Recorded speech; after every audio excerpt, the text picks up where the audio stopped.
Looks like we're live again. We're live again, gang. How are you? It's like Binky. Binky was too early. He's having a kip. He's having a rest. And Slim.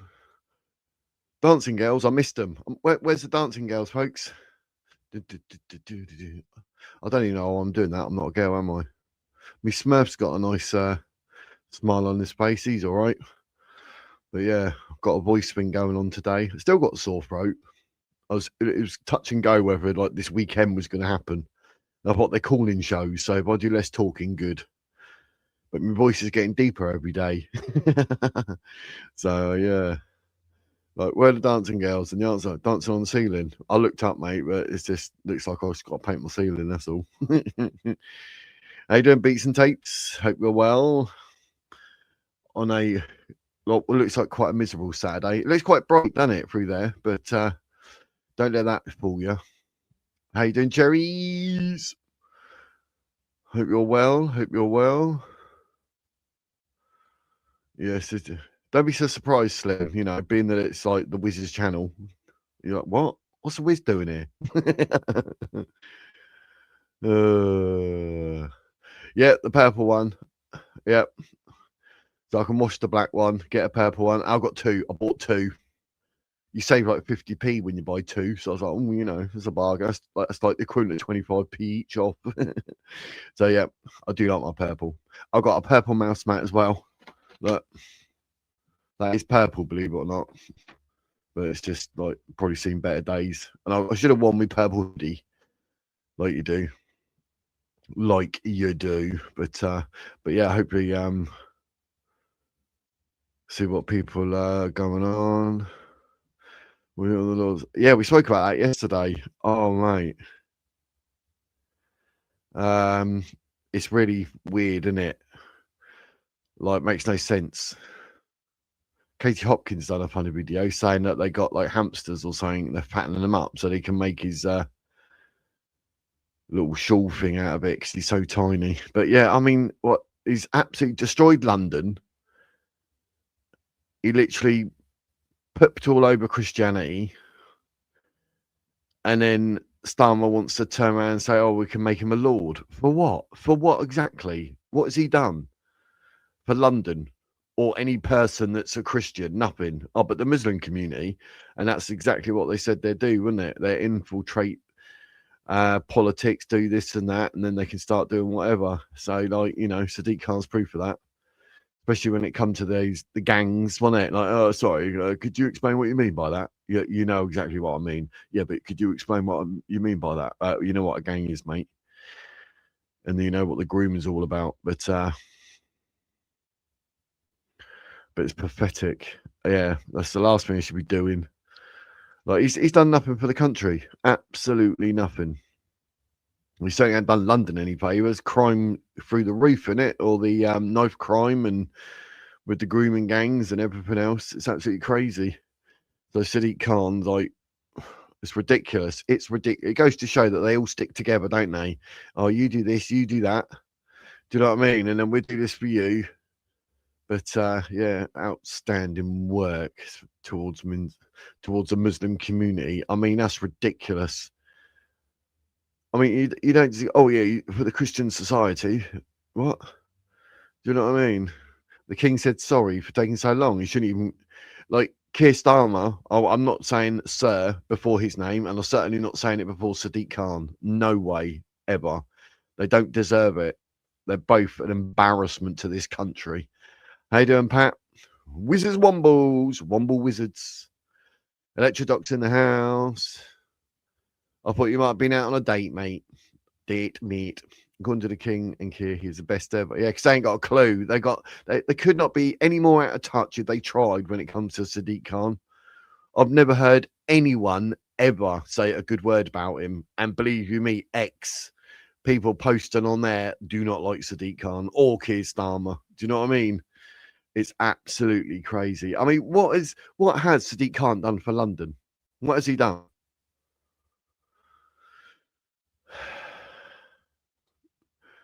Fraggle Merkin, Fraggles. Early finish. early finish. Like I could say something about that, but it'd be rude.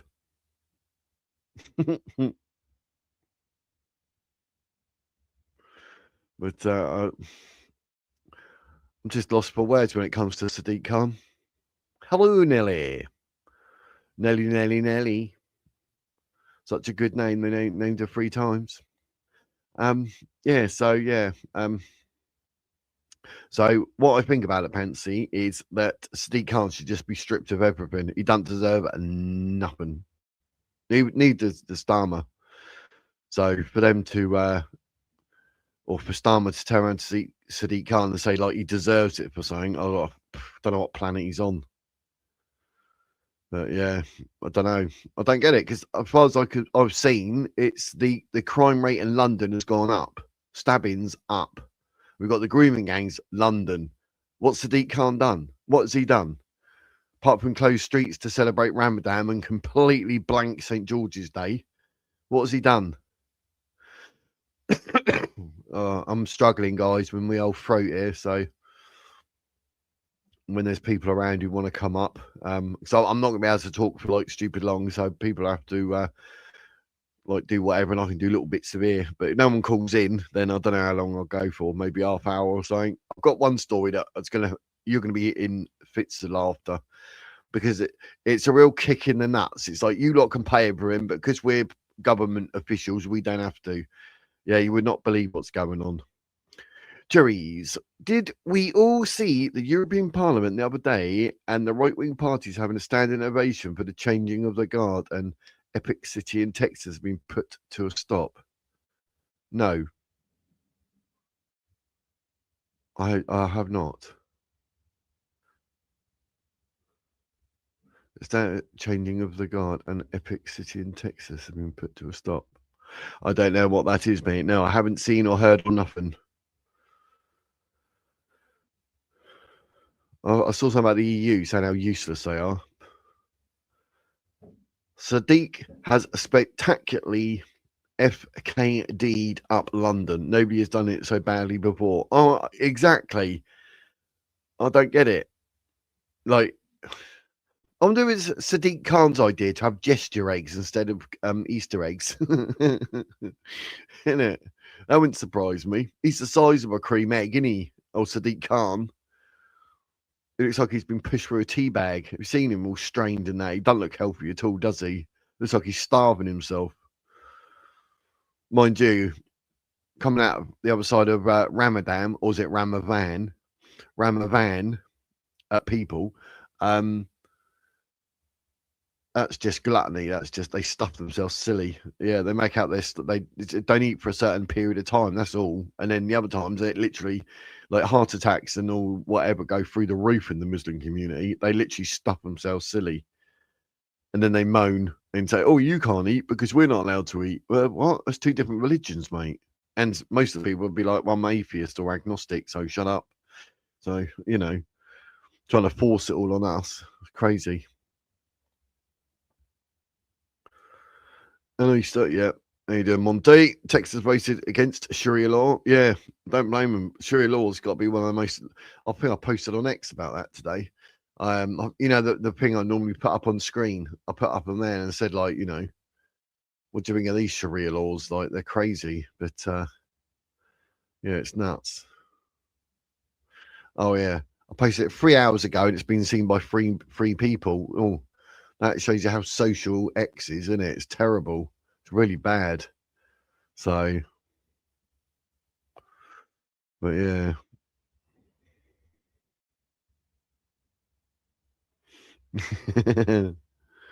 The worst bad, you are the government and king and Kier love you. Yeah. Ramavan. Thank you, not going to get out of my head now. Sorry, mate. I said it. My missus chuckled. She went, "What? Ramavan. Ramavan." I got a gesture for him. Yeah. Yeah. And we all, yeah.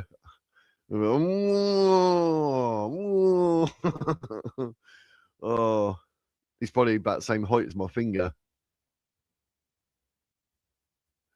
DJ, I eat 1 meal a day in the evening. Same here, mate. Sometimes during the day I might have a little something, but yeah, it's not difficult. I make out it's a big woo. You see Doomsday's 1 a.m. clock image. No, I'm not seen that yet. I know the clocks go forward tomorrow morning, don't they? So don't forget, ladies and gents, you wake up at 8 a.m. It's 9 a.m. Like, no! We have laws that protect our laws, don't we? Not when it comes to us British white folk, it doesn't. We need to cut with all the current stories. You are too busy talking about yesterday's news. What are you on about? It's today's news. I'm on 5 screens a day at a time and multi on some LOL, but never miss anything worthwhile. I'm always on today's news. Like, this was actually posted like 16 hours ago. Like, it's a fresh story, geez. Sometimes because I'm talking about something in one show, I've got to delay that news story to the next day. But you know, but my news story is funny as. So I'll make sure, like, that's when I'm live every day. I like, if I got a story from the day before, then I've got a story from the day before. But normally it's that morning. I will look up everything. I'll get my computers on around 9:30, and then I'll see everything that's all fresh and new, and that's what we talk about at 1 o'clock. That's the way I roll, just to keep it all up to date. Do you know what I mean?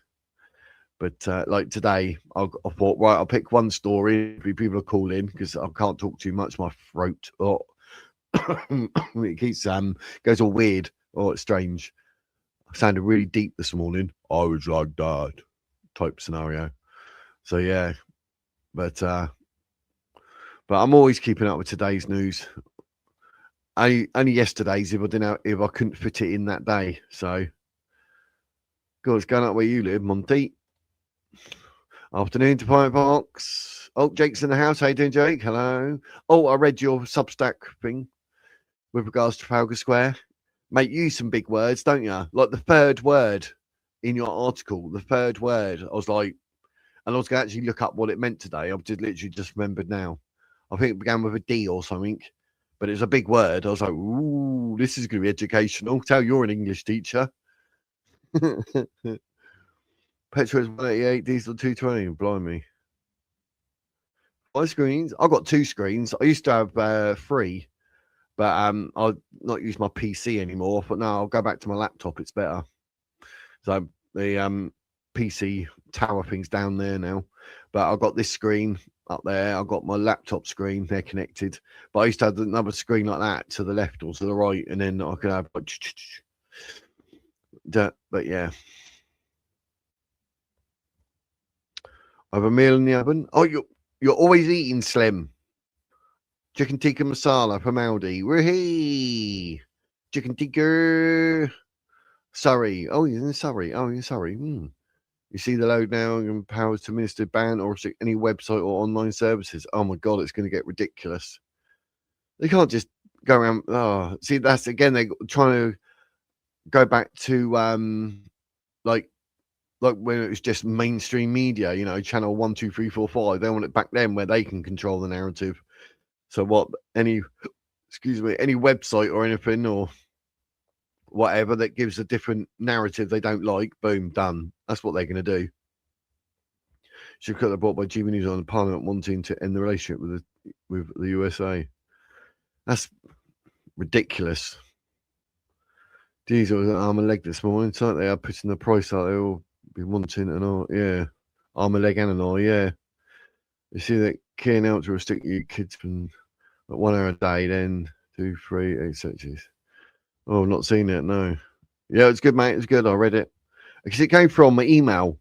I could read it on my email, and I thought, no, I probably need to actually go to the Substack and read it. Otherwise, if you just read the email where it was, then you can't sort of restack it or whatever or like it. So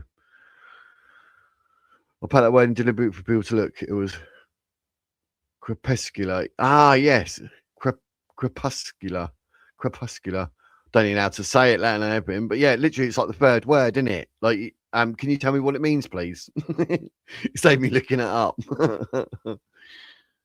The debate for turning off the internet is in July and replace it with an intranet, just like North Korea. Oh my God! So they literally stop people from like earning money as well. Then is that what they're going to do? So you can't earn any money online? With deliberate attempt to isolate us from gaining support from the US. Yeah, definitely. It's terrible. Crepuscular of or like twilight, dim, active primarily at dawn or dusk or both, used as of animals, occurring at dawn or dusk or both, foraging.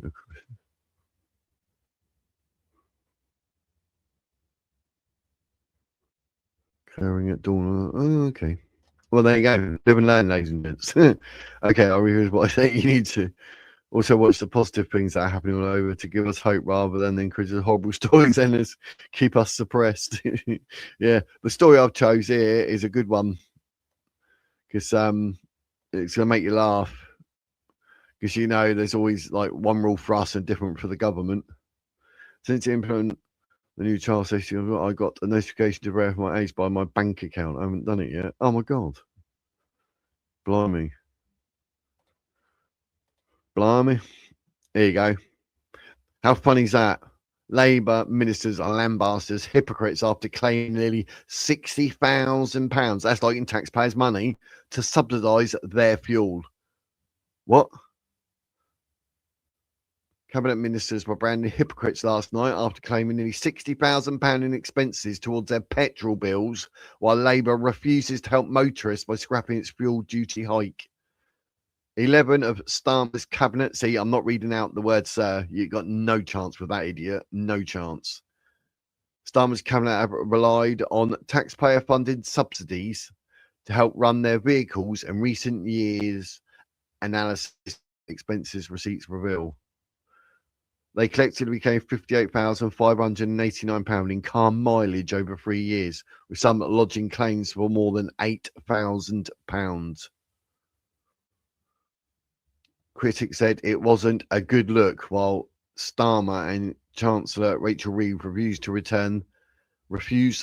return the favour by scrapping their hated fuel duty hike. The levy is due to rise 5p in September, adding another £3 to the cost of a fill-up. Among the claimants was Miss Reeves, who, according to the expenses analysis, claimed just over £2,000 towards her petrol bill. Like, does she not earn enough then? So she got to have £2,000. I mean, the highest claimant was Work and Pension Secretary Pat McFadden, who got £8,766. Followed by Wales Secretary Joe Stevens, £8,724, and Parliamentary Secretary to the Treasury Jonathan Reynolds, £8,717, who was previously Business Secretary. Home Secretary Shabana Mahmood claimed £7,837. Defence Secretary John Healey got £6,412, and Keir's Chief Secretary Darren Jones claimed nearly £6,000. Like, what on earth? I mean, will they drive around in tanks? I mean, like, where does it say there? Oh, it didn't say. Oh, it's on this one, isn't it? Yeah, look. He got 8,700. Shabana Mahmood, cheeky, 6,000. Cabinet ministers also claimed an additional £7,000 for parking and congestion charges. So what? The taxpayers got to pay it all now. It's ridiculous.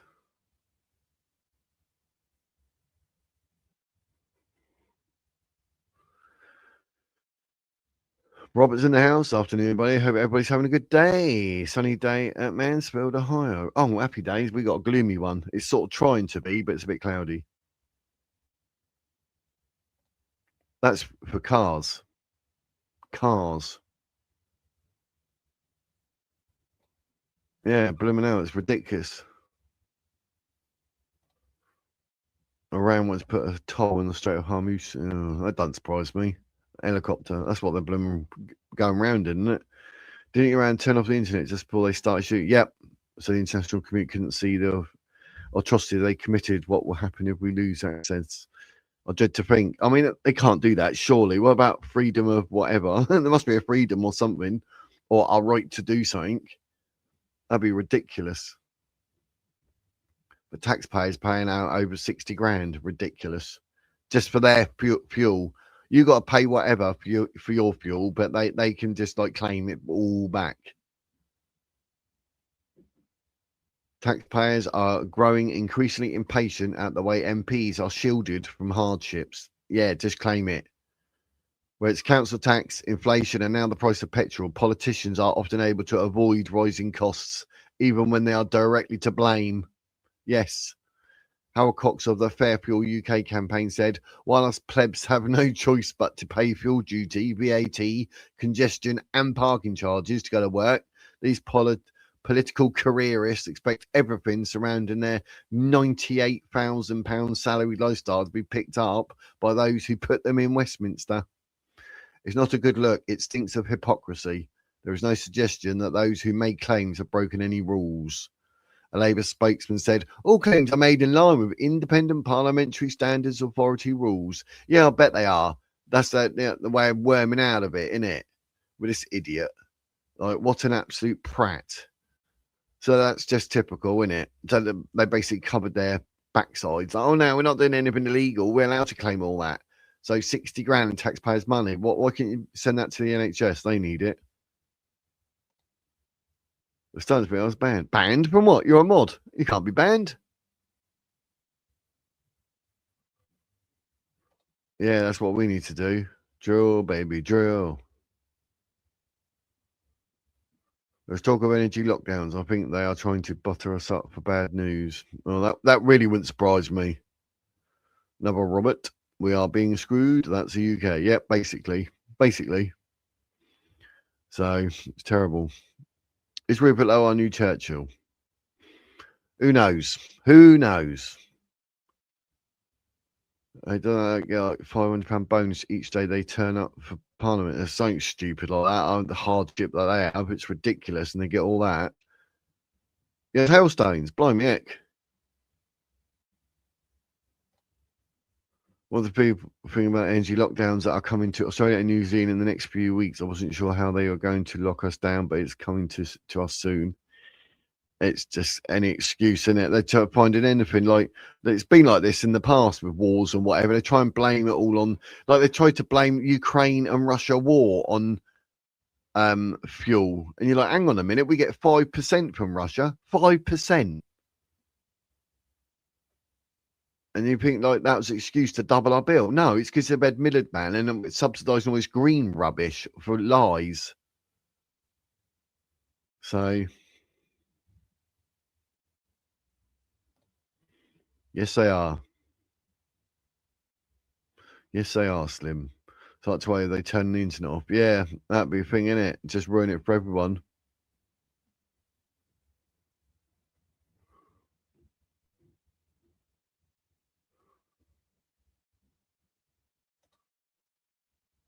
End of April. Oh.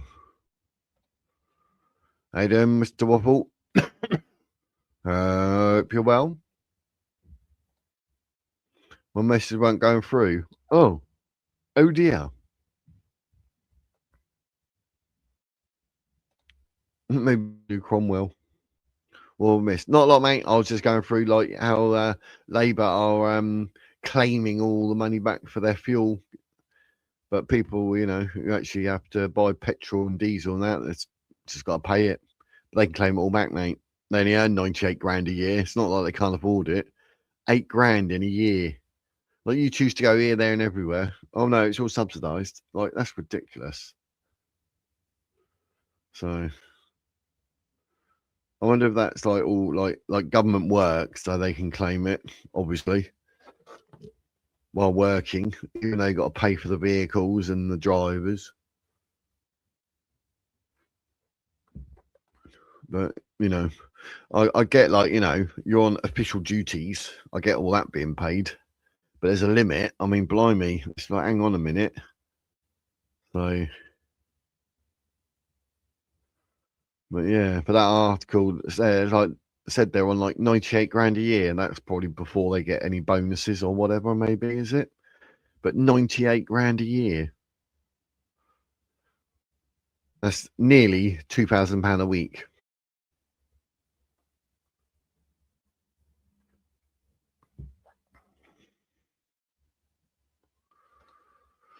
know, I suppose, okay, yeah, and they can't afford the congestion charge or pay for parking out of their own pockets. Yeah, my family's in the UK. That's exactly it, mate. Exactly. Drill, baby, drill. Farm, baby, farm. Mine, baby, mine. If anyone wants to add others, there may be many. Please do. Yeah, I think that's what they need to do.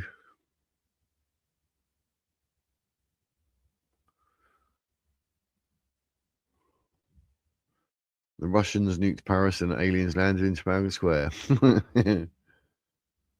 70s had a 3-day week. Ooh, that'll be something for them to look at. Iran is supporting Russia with drones. I thought Russia was supporting Iran. Mobile Starlink, everyone have the home Starlink is no good as it's geo-restricted. I chat on phone and watch on TV so I can see if any my messages come up. None were before. Oh, a bit strange. Yeah, shouldn't be anything holding you back, mate. You're a moderator, so you're the one that's supposed to be stopping other people. And the bin strike, the rubbish was 10 feet high around the bins. Ooh, nasty. What can you get? Well, I'd have to go to hospital 2 or 3 times a week. Nearest hospital, 100 miles round trip, but usually a hospital I go to is 300 miles. Oh my God, that's some trippage. You'd be tripping, mate. I might emigrate to New Zealand because of it. Yeah, I think we're all going to have to think of a different country. I would, but wifey's always like, no, the kid. Don't worry on then. All the kids and everything. And grandkids. Nearest state out is at 50 miles round trip, same as postal. Blooming out, where do you live? Middle of nowhere. 50-mile trip to Tesco. Mine's probably total about a mile just to get there and back. Probably less than a mile. It's all about location, because our last house, I made sure it was near an Asda. That was literally like a 5-minute walk to Asda, and like now we've got a 5-minute walk to Tesco. See? Location, baby, location.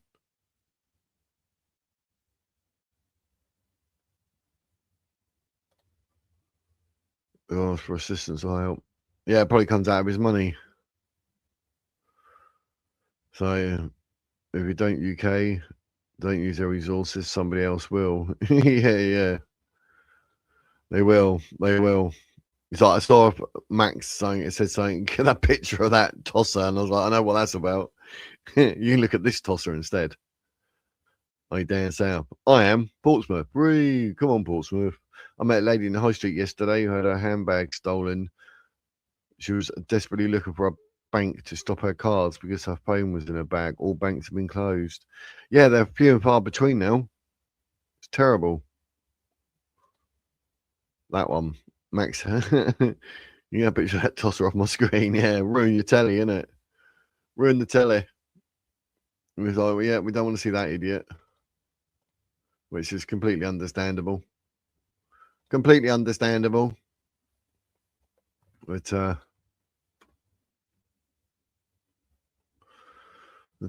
it's I've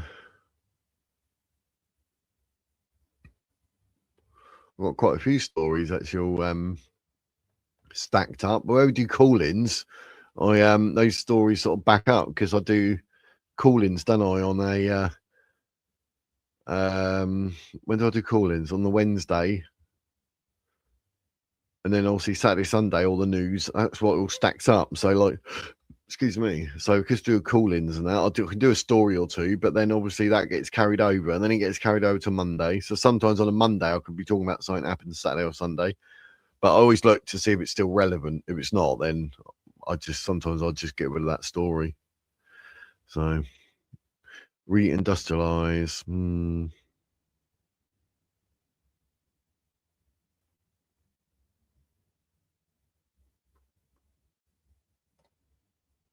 New Zealand is a little like Scotland, but colder.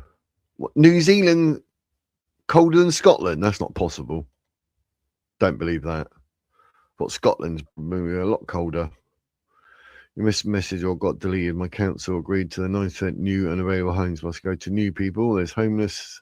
They've been waiting for years. Well, apparently 40% of homes could end up going to illegal immigrants, and they've also got housing for LGBTQ plus banana, penguin, banana, helicopter type whatever type housing as well. So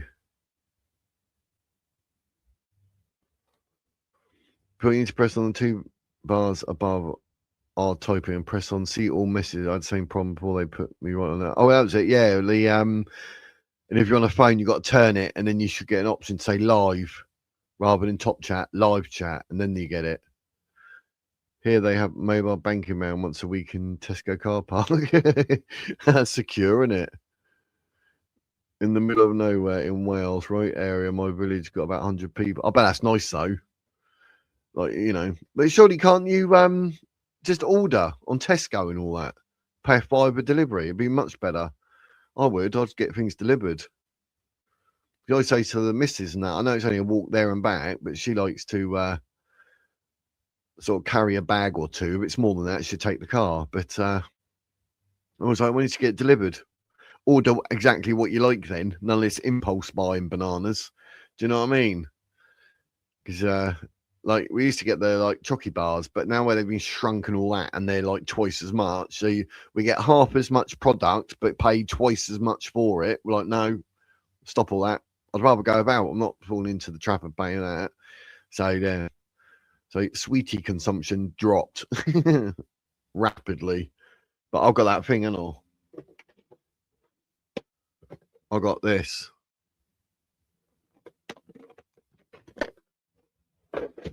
Used to get them in my local shop. You know, take sweeties. Even got the tongs in it. Do operations.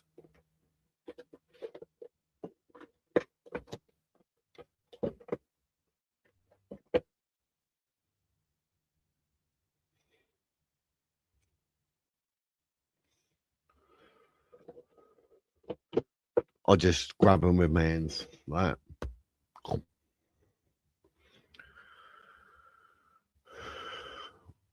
But yeah, I'll get it all delivered. I would.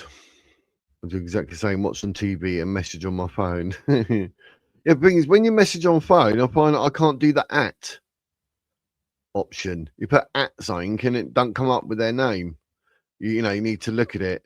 You have to literally type at Mr. Waffle 9932, and that annoys me because you can just put at Mr. and then it'll say on it all the misters, and it'll be Mr. Waffle, click, and then you can write your message. So cheers, but not the issue. YouTube itself seems to sense a message at the time. It seems to doesn't like some of my VPN servers. Even I get it. I find if I use a lot of like dots or exclamation marks or question marks, it's like, oh, this might be spam. And then I've got to edit it, my own message. And I have it here in StreamYard. And I'll go to reply to someone, and it says, no, can't do that. And it literally stops it. And I'm like, are you for real? For the shops and the other facilities you need, it seems perfect. Peace and quiet. Yep. Like what we were talking about yesterday, like in the world of Amish, right out in the middle of nowhere, people around you, happy days. Hope that Britain's 700 islands, keys and keys and rocks don't have trouble as much as a big island does. Don't hold your breath. Couldn't use 2 devices at the same time. I use my Mac for most things. It's starting to show its age though. Or you have to treat yourself, get a new one, mate. It's a nice and quiet. This is nice and quiet. Only sheep and cows, no noises from neighbours, no crime in years. Oh, see, that's how you want it. Sheep and cows, nice. Very rural, innit? Like Emmerdale Farm. Let's go to a mobile heart screening van in Sainsbury Car, 8 miles from my house. I refused. Got an appointment at hospital 3 months later. Yeah, that's a bit. Wow. Sainsbury's car park. Now the council must. I need to get a webcam. Yeah, it's a calling show. No one's asked for the code yet. The link, have they? But it's going to be. If no one calls in, then I'm just doing what I'm doing, and then I'll end it because my voice. I'm struggling, geese. You know, I don't really want to cancel tomorrow's. So, but if people call in and talk, then it's good because I'm not talking. Do you know what I mean? Or it'll be a lot less talking. But even this, I keep like, I can feel it. What's going on, Wiz? I need to get a webcam on and didn't work on my new people. Oh no. Should do. You should be able to just plug the blue thing in, the USB, in it. There's literally nothing here, which, yeah, makes it even better. You mean an argument? Oh, they do their bit and that. But William says, "Oh, I do believe and all that without being, you know, becoming a defender of the faith." But I don't know. It can be saved now. Everyone's getting all la-di-da, and everyone knows best now. Like, we don't need this, we don't need that, we don't need this, we don't need that. All that's times of old and that. But I mean, as a royal family entity for this country, they do nothing for us. Nothing. Just costs money. So I don't understand what the purpose is. Like, you know, forget like, oh, a king or a queen or whatever. Just what is the purpose? Like, other countries just got rid. But then can you imagine though? Oh, well, we'll have a president, and they'll be like, oh yeah, it'll be Keir Starmer. Like, no. Like, how bad would that be? That would be worse, wouldn't it? He's an absolute muppet. Can you imagine if he was in charge of America? My God, that country would be ruined. Ruined. So,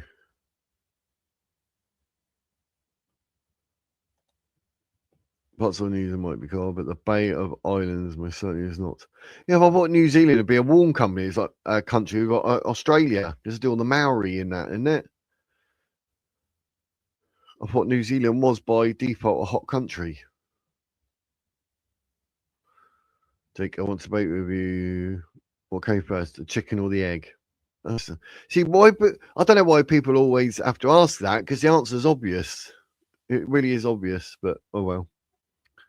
It's like a big thing, like, oh, no one knows. Well, yeah, they do, because it's obvious, isn't it? So, any empty properties in your village? Yeah, let's all move there. I moved to Tenerife about 12 years ago. Unfortunately, came back before LD or I'd have been stranded. And I spent the last few years trading and saving for when I leave again. I'll never be back. That sounds about right, mate. Yeah, you probably make a good decision. So, I think the closest to the regions, and then Scotland is to the north and south. Oh, there you go then. I'll debate from the side of the left. You got to debate from the side of what you believe in, because it makes it more passionate. Who here knows what the Newport helicopter is? There were eggs millions of years before chickens were even imagined. Well, he doesn't feel comfortable being head of Church of England. No, they are scared. Yeah, it's like it's weird. No one deliver here. Too far out Tesco in a 20-mile radius. I think you can pay more, but they never buy food. Can't afford it. That's not good. You can't bloody buy food. How dare you stole my childhood? See, the new ability scheme update 23p per mile, advance payment, and VAT and road tax and VAT on insurance.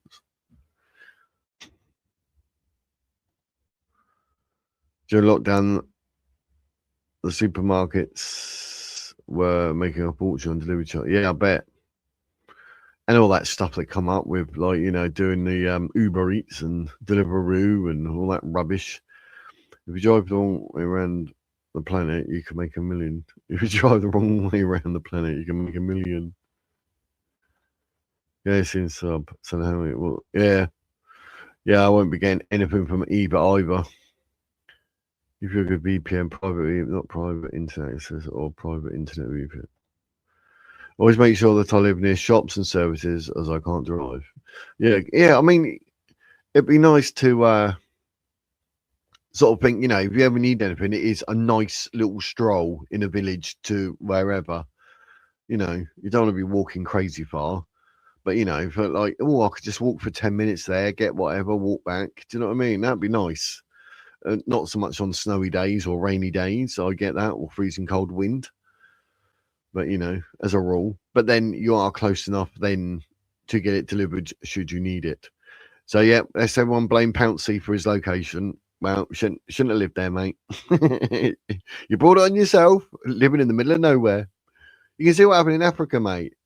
All the kids are starving. Like, just live near a Tesco, live near an Asda. It's not rocket science. Oh no, I live in the middle of the desert. Oh, I wonder why you're having trouble. Our shop's nearby. It's very handy. See, I rest my case. Slim's on the planet. On the planet. In the know.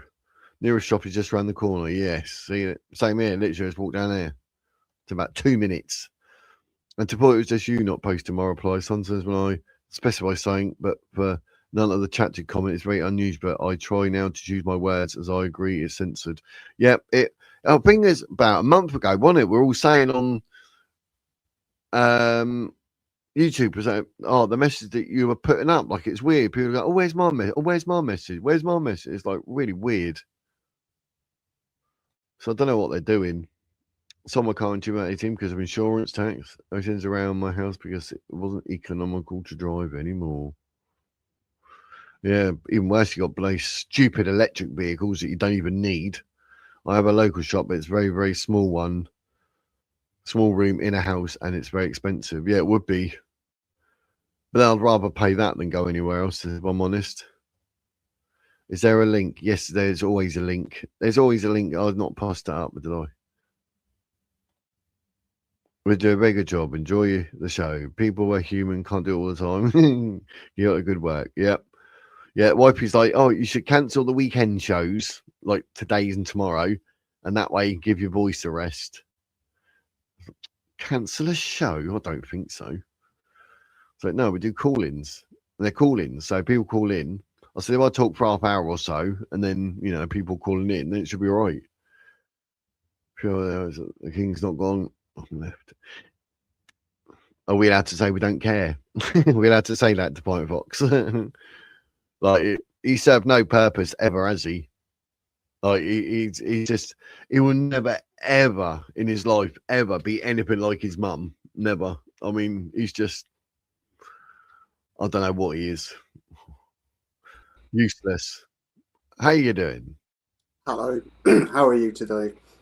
All good, mate. My voice is even deeper today, apparently. So the fam's saying. Sounding a bit croaky there. We can't have that. We've got to preserve your voice. So we need your words. Yeah, I don't want to croak it. Oh, he's done it again, ladies and gents. He done that last time. He pressed a button, and he goes, "Oh, I pressed the button." I booted myself. He'd be like, "You didn't do that, Wiz." No, not me, not me. You got too scared of my. Sorry. There he is. You've done it again. I tried to click on the chat so I could see what the comments were, but it did that. So I'm just going to look on the screen for what people are saying. Yeah, I don't want to click on that end in it. That'd be hilarious. I know. Well, I was hoping that someone would be up for a debate today. Oh, there's Slim. Maybe he's up for a debate. Slim's always up for a debate. Well, I was hoping that someone would be up for a debate today. How are you doing? Hang on, I deal with the volume problem. I could hear Jake talking on your screen. Good afternoon, ladies and gentlemen. Hello, Slim. How you doing, mate? I'll certainly be up for a debate of some sort. Although I will be dealing with dinner, so I'll be on a mobile debate with special effects. I've got special effects. Well, I'll go easy on you. I thought it might for people to see some of the left side of things, what their thinking is. So I thought if I took the left side, which obviously I don't agree with, maybe that might be a way for us to go forward. So let me start things off. I'd be quite happy if I chat on pretty much any subject.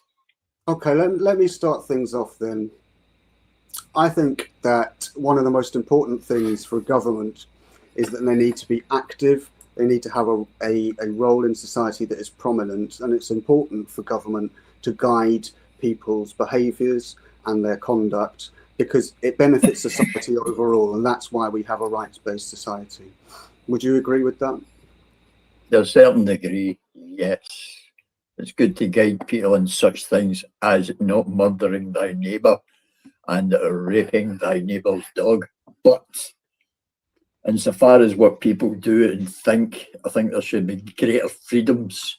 I think that people should be able to make their own decisions. I don't think they should be vilified for having an opinion that is out with the stated norms of the government, and that they should just follow the message to the letter.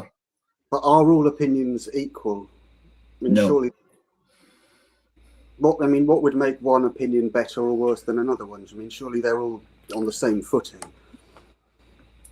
First of all, you'd have to define what better or worse actually means and what you mean by it, because some opinions might be better for someone, but it doesn't mean they're better for everyone.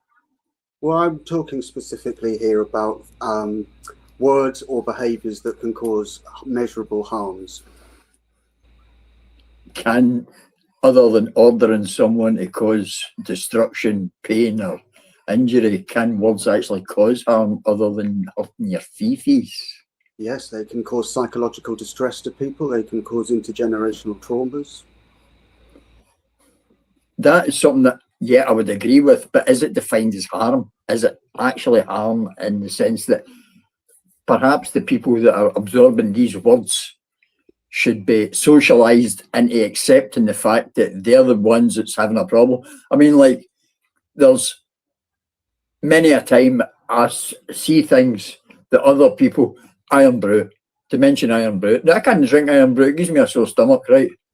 Yeah. That's a simple sort of racism that I suffered. Some people would be claiming that is a serious infringement of their beliefs and that they were injured by that. That silence is violence, words are hate. You know? It's very difficult to debate this with a straight face against you, Slim, I have to say. It's meant to be, it's my technique. However, I think that you do have a point there, that yes, there was a comment made in the chat about Iron Brew that was directed at you. I'm not going to say where it came from because I wouldn't want to embarrass that particular person. It wasn't me, it was actually me, who did make a racist comment, because obviously we associate Iron Brew with Scotland, and that is why I made that particular joke. Now, the point I think that Made in Scotland figure does me.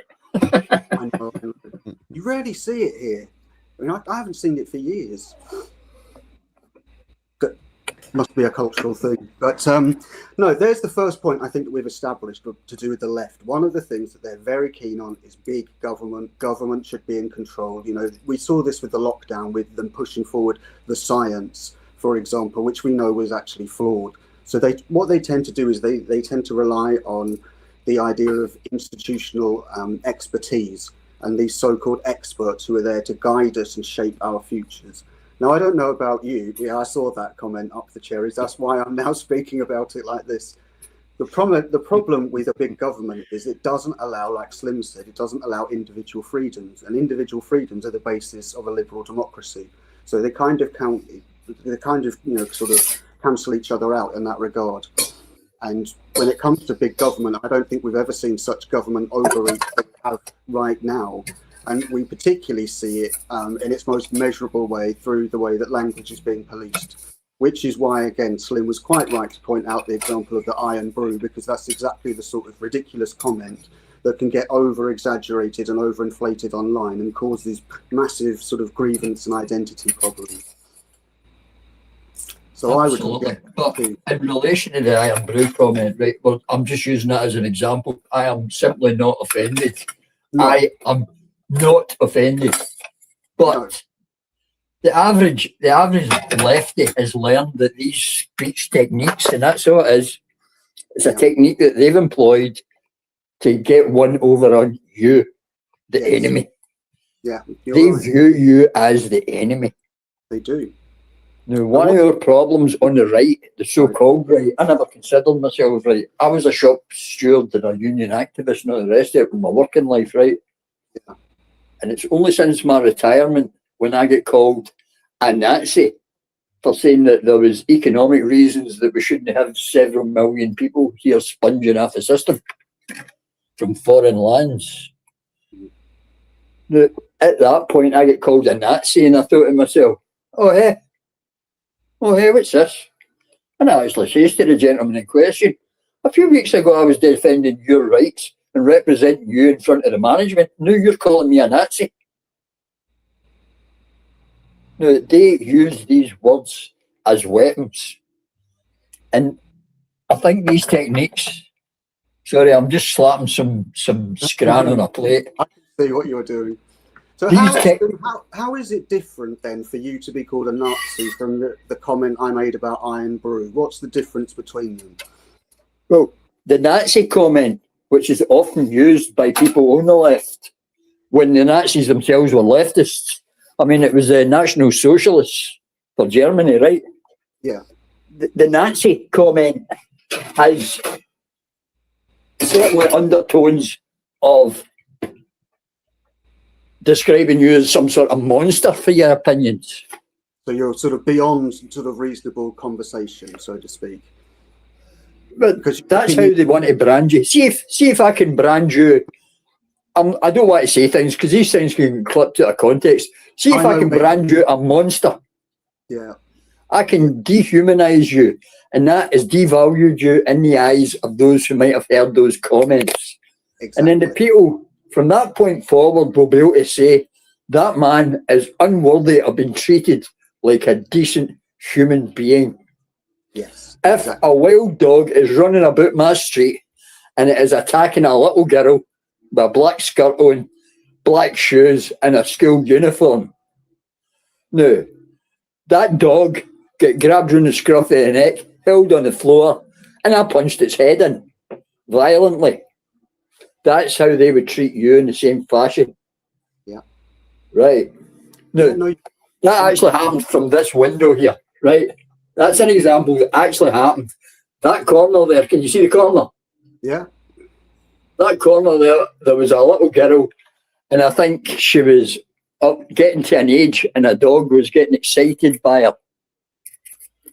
Quite a big dog. And I've seen this happen. And if it was my girl, now I've only got a wee boy, but if it was my girl, I wouldn't hesitate. And I thought, her dad isn't there. Somebody better help that wee woman.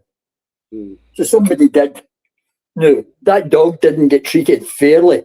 In fact, I would say that dog got treated quite unjustly. I gave it no credence whatsoever. I pounced upon it and did start smashing its skull in. And I think that was the right way to treat it. And the lefties want to treat us the same way because they have demonised us. They've kidded themselves on that we are monsters. Yeah. And they have said to the world that we're Nazis, we're fascists, we're all these things. And in fact, every one of these slurs that they cast at you are in fact left-wing ideologies, including fascism. Yeah. So do you think when they're saying this, they're not really actually saying that you're a Nazi or a fascist or you're far right at all? What they're actually doing is they just want to dehumanize you so that your opinions are therefore seen as not valid and therefore they silence you. That's right. I didn't listen to Doug's opinion, did I? No. I certainly wasn't interested in a violent dog's opinion. And that's how they want to treat you and set you up for that fall. I agree with that completely. And if people are unsure about that and want to see evidence for it, all you have to do is watch any of the protests with Antifa and look at the way that they speak about the people who are on the opposite side. Look at the tactics that they use, such as surrounding people with huge banners to wrap them up in them or to stop the police getting forward so they can sneak in and get a few cheeky elbows, something like that. Right. They genuinely believe that these people are Nazis. You know, they're completely brainwashed, and they're also trained as well. They go to workshops where they're told to do this sort of thing. So I think the danger of these ideologies is that they actually attract people that are just looking for a scuffle and want to hang about with a gang and other people. So the people that they have othered can then be attacked like football hooligans, except they're not interested in football. Yeah, I'm glad you mentioned that othered then, because I think it's a word that doesn't get mentioned enough. And othering, is a term that comes from academia. It comes from Edward Said and his book Orientalism, and it just means somebody that is, very, very foreign. So they seem like they are other to us. They're not part of us. They are from another tribe. They're completely different.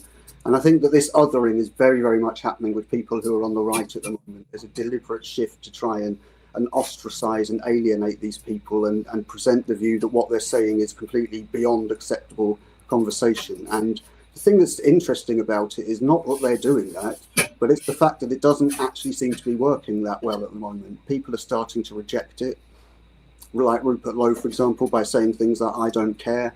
That sort of attitude is one way that can be defeated. I would say, yeah, totally. The problem with it is you get people that use it inappropriately, and Yes. people start to notice that it is inappropriate, and they say, oh, hey, wait a minute, you're talking garbage. You are talking garbage. My friend was my friend that told me I was a Nazi. It is not unfair to say that I protected him from the sack on several occasions. And then at one point I said to him, hey, Stevie, watch out for this thing that's coming through. It's called woke. It's new. It's called woke. Watch it. Not only did he not keep his eye on it, it swept him away. Yeah. And from that point on, he was morally superior to me in every way, in his eyes. So do you think that people take advantage of it to sort of push their career forward? I don't know if it's necessarily career in so much as their social group.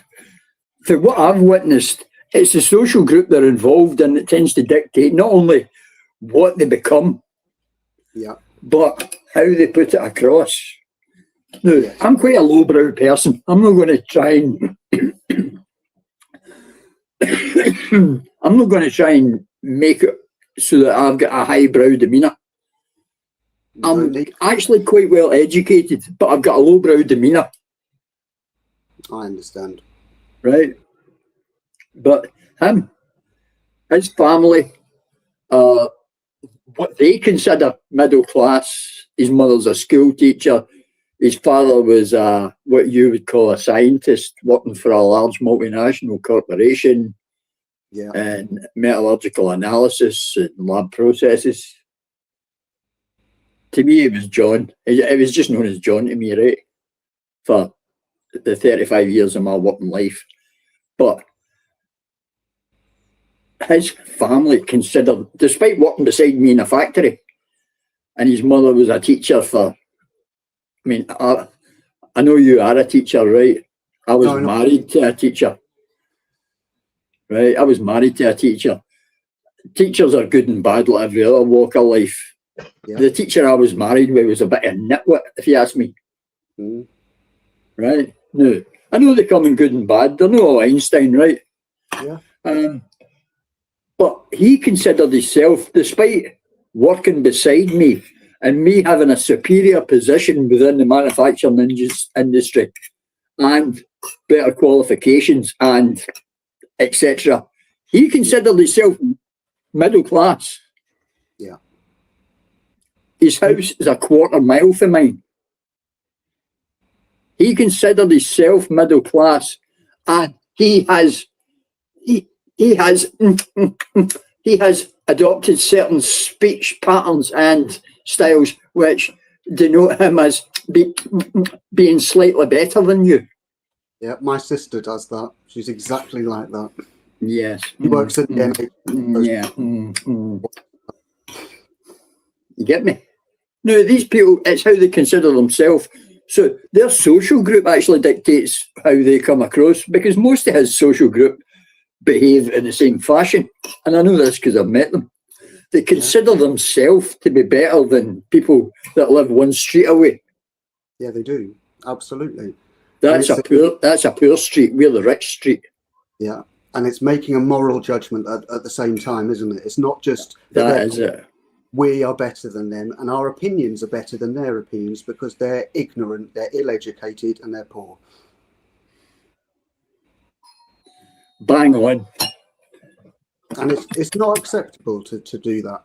Well, whether it's actually acceptable or not, it is what they do, right? It is what happens. I think my son showed up. Quite all right. Bobby, you should get yourself up here, because he's always got a lot to say about the class. Hi guys.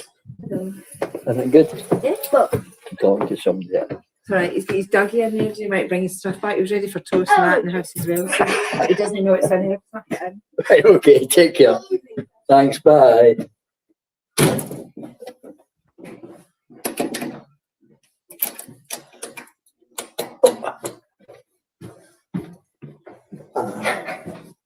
That's an interesting comment from Defiant Fox there, that woke is a perversion of normality, forcing everyone into a warped mind and dangerous way of thinking. I agree with that. And Yeah, and is that not the reason for it? You know, it begins in a place that seems to suggest that it's doing good, like it wants things to be better for people, but actually it has the opposite. That's right, but if you can convince, there is a set saying, I'm going to misquote it, if you can convince people of absurdities, you can make them commit atrocities. Yeah. That's what the brainwashing does. Some people seem to be able to not be brainwashed, or seem to be too lacking in any sort of real awareness of the brainwashing. Yes. Now, I think that, I don't know about you, but for me, I think that sort of system, the woke system, was, how can I put it? It was tested to its limits and proved to be broken by the trans issue. I think that really showed the logic of woke as being bollocks. Because it's indefensible. A man literally cannot become a woman, and yet they will believe it as if it is a fact and deny biological reality. Are you denying my lived experience as a penis-wearing woman? A penis-having woman, yes. I mean, it's ridiculous, right? But they try to pardon the pun, they'll try to force that down your neck. Yeah. They'll try to make you believe it. And even if you don't believe it, they're forcing you to go along with it and say it. Yeah, and that's why I said, when I said earlier, do people do it to push their career? It's not that they believe it, but they have to go along with it if they want their career to actually progress. And some people are doing it for their career. Some are doing it so that they can engage with a particular social group or party. Some people are doing it for profit. Some people are doing it because they're weak-minded. I'm sure there's a lot of variations in that team, right? But basically what we're saying is that this has come from government. This is a way that's perverted people's thinking by manipulating language, essentially, and twisting people's thought processes.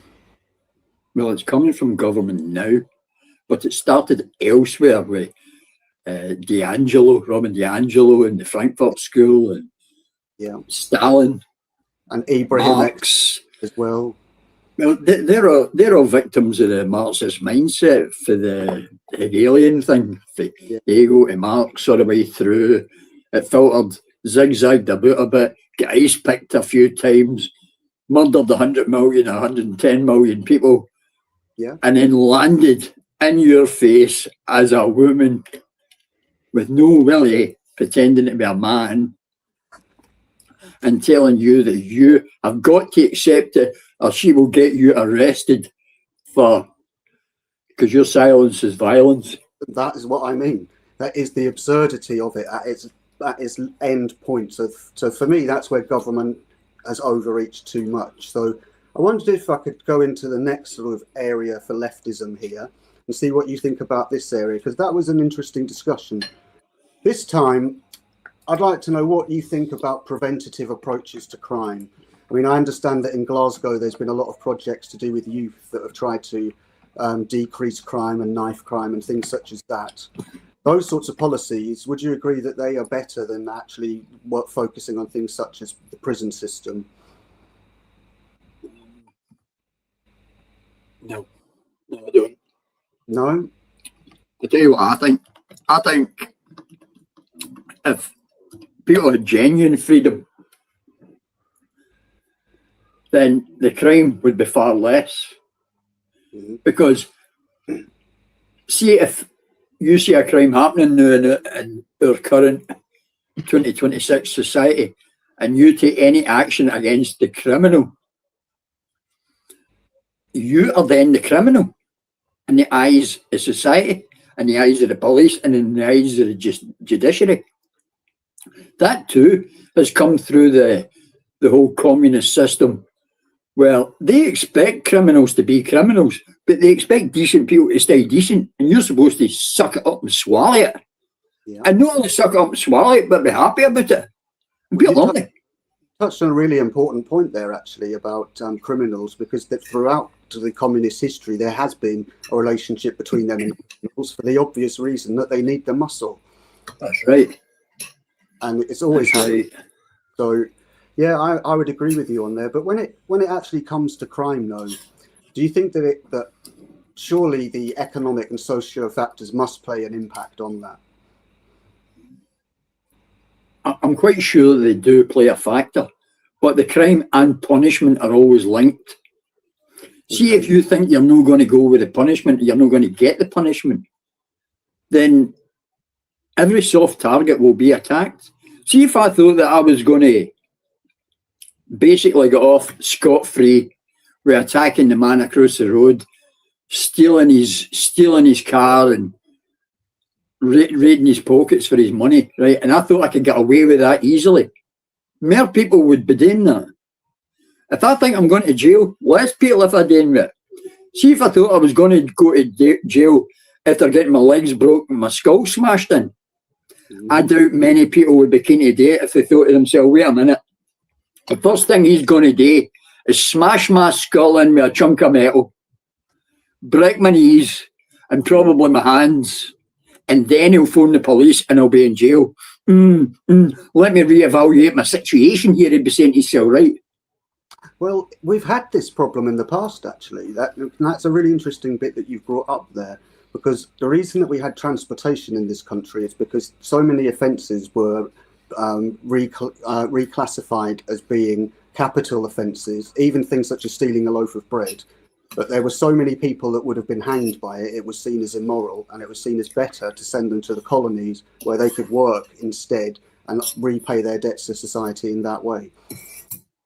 Well, in fairness, that was only a way to populate the New World, basically Australia at that time. Yeah. And certainly. before that, they'd done it through the Highland clearances here in Scotland. Absolutely, but in Australia. I agree that... Although I would say that with the Americans, though, they did actually complain and did say, stop sending your scum over here. Oh, what, the hillbillies? Yeah, the Virginians did. Yeah, the governor. They were Scots. He specifically said, don't send your scum over here, and he likened it to having somebody tipping their toilet over your dinner plate. It's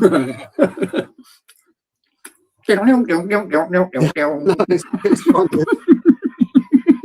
But so your argument then is that you're focused more on a punishment aspect. You think that the stronger the punishment, the less likely it is for crime to occur. No, yes and no. I think that there is an element of society that we've encouraged. Now we're in the situation we're in. From this point, if we're starting from now, you have to re-educate the people that have been doing these activities that they are going to be punished severely. We also have to get families and such like that structure back into a place where there's more homes in the house. Yeah. Now, I consider myself a victim of that myself. There is a small boy out there playing with a computer, right? Now, I didn't want to be separate from his mother. Yeah. But circumstances and the modern opinions of modern women have created that situation. We need to get back to some sort of nuclear family. Yes. So there is a stability. Now, just like a lot of other things, there's no simple cure. And there are various elements that create the situation. That we have too many small elements all at play, whether it's immigration, people's beliefs, the diverse opinions of the people in society, the government overreach, the opinions that they've created, the propaganda, there are so many elements all at play that the situation really could be seen as hopeless. And it's hard not to feel hopeless about it, which is why I crack jokes and tell funnies such like trying to stay upbeat in the chat. Because see, to be honest, if you're just going to deal with the facts as they are, the whole situation is really quite grim. It is. Right. That mean though that it's entirely hopeless. There's always a way out because of the fact that because we have a parliament that can change the laws, the one thing that we have hope is that we get somebody with the political will that can actually make the difference. But I wanted to ask a specific question though, which is, where I live is very, very rural. Crime's very low. It's very high trust society. How and why do you think that that is different in a city such as Glasgow? Why would there be more crime in a city than a rural area? What is it that breeds crime? Well, population density for a start. Social housing.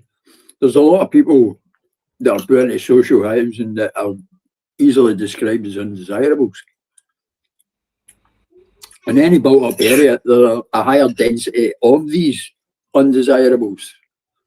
Now, that's simple maths. I'm not writing any sort of great opinion on them.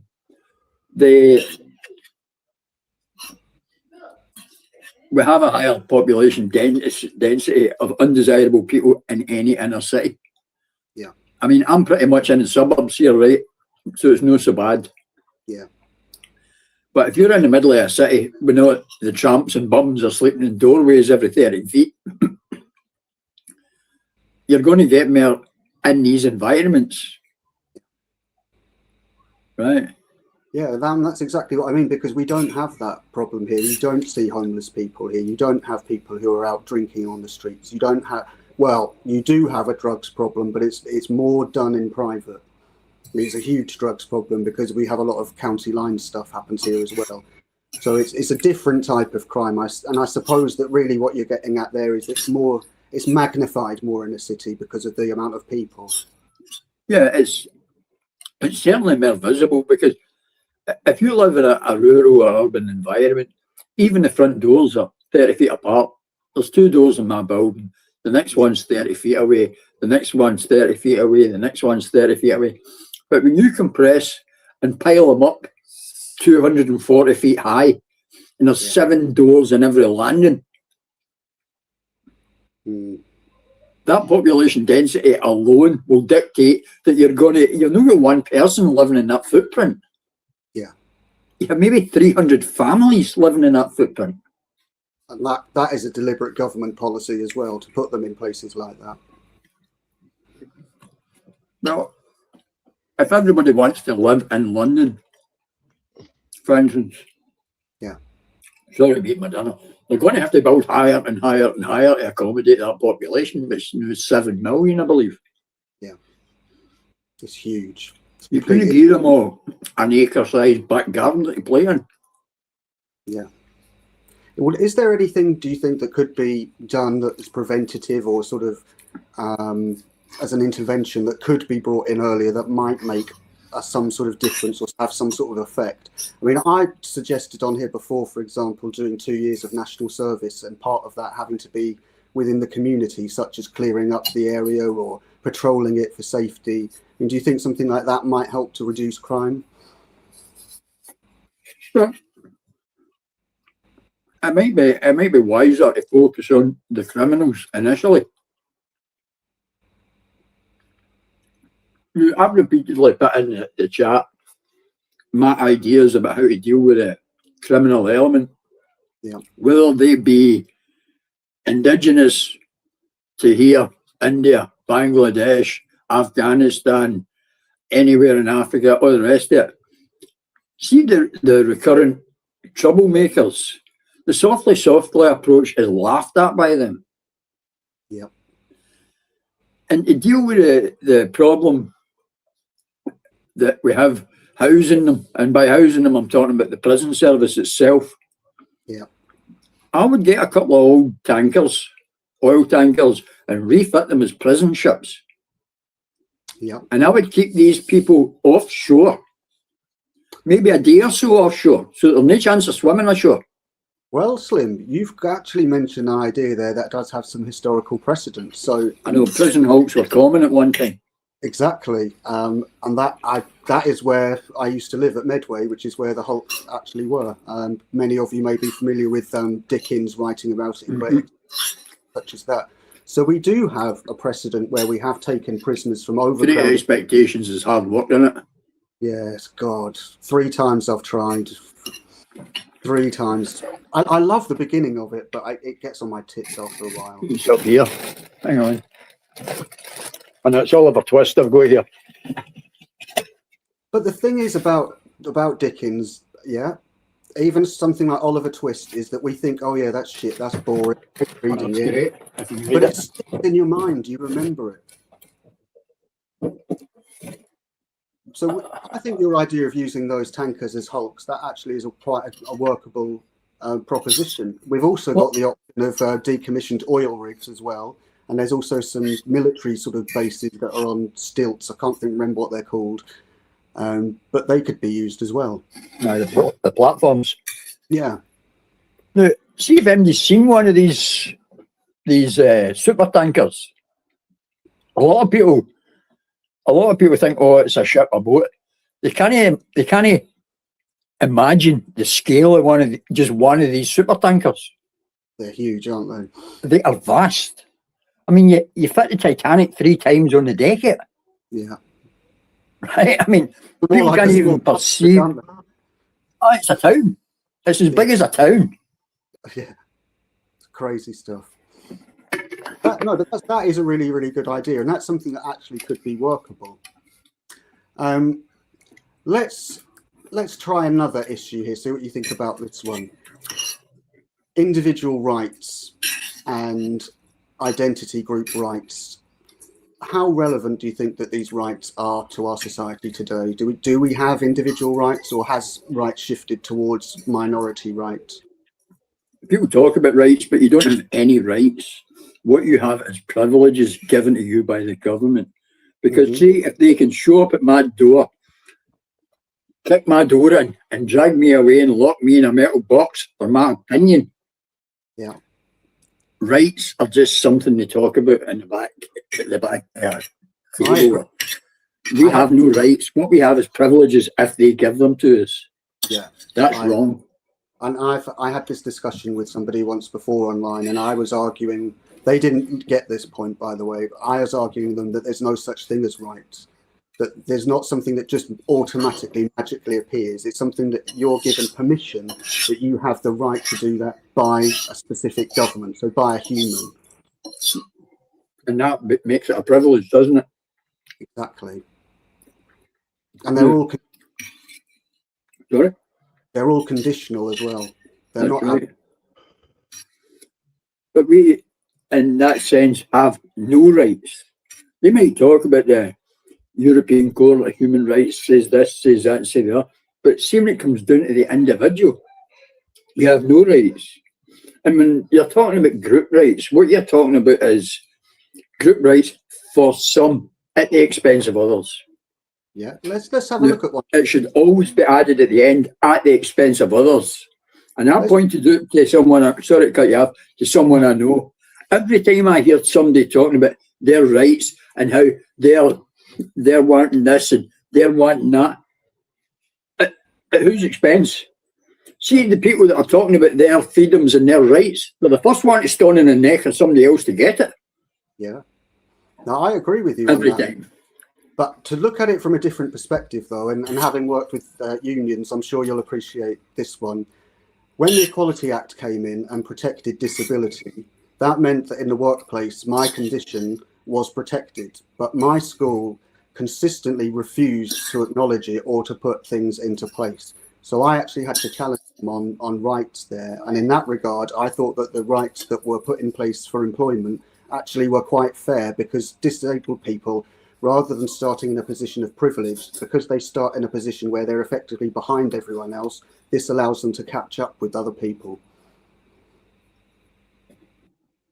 I think in any society, those who are worse off, I mean, you don't expect a guy with a broken leg to run a marathon, right? Yeah. That just stands to reason. they would pull him out broke his leg. He's not in the Olympic team for marathon runner this year, you know what I mean? Yeah. That makes sense. But what these people are looking for is privileges over and above other people. They don't want equal rights. It's like the whole feminism thing. Feminists don't want equal rights. They want power over you. And these groups always seem to start off saying, oh, we want the vote. Oh, guys had the vote and we didn't. Aye, guys had the vote 9 years earlier, doll. You know what I mean? It's always 9 years. Oh, male privilege. You males have had it easy. My whole family worked in the docks or doing a fucking coal mine for the last 200 years. No, I wouldn't call that very easy. I tell you, my Uncle Geordie, right? He had these worn away joints on his teeth. At the side of his mouth, he had 2 big cavities. Yeah. And it wasn't decay. It was a lamp. Where they grip the lamp in their mouth and crawling through small seam mines. He worked in a coal mine when he was 13-year-old. He had done his 13 plus, right? Yeah. This is the privilege, the patriarchy, how we've got it good. He was working in a coal mine, small seam coal mines in Moncton, when he was 13-year-old. And then when he was 15-year-old, after 2 years of working in a coal mine, he went camping in that France for 4 years to get away from it. It was that bad. Yeah. He signed up to the war. Serve king and country.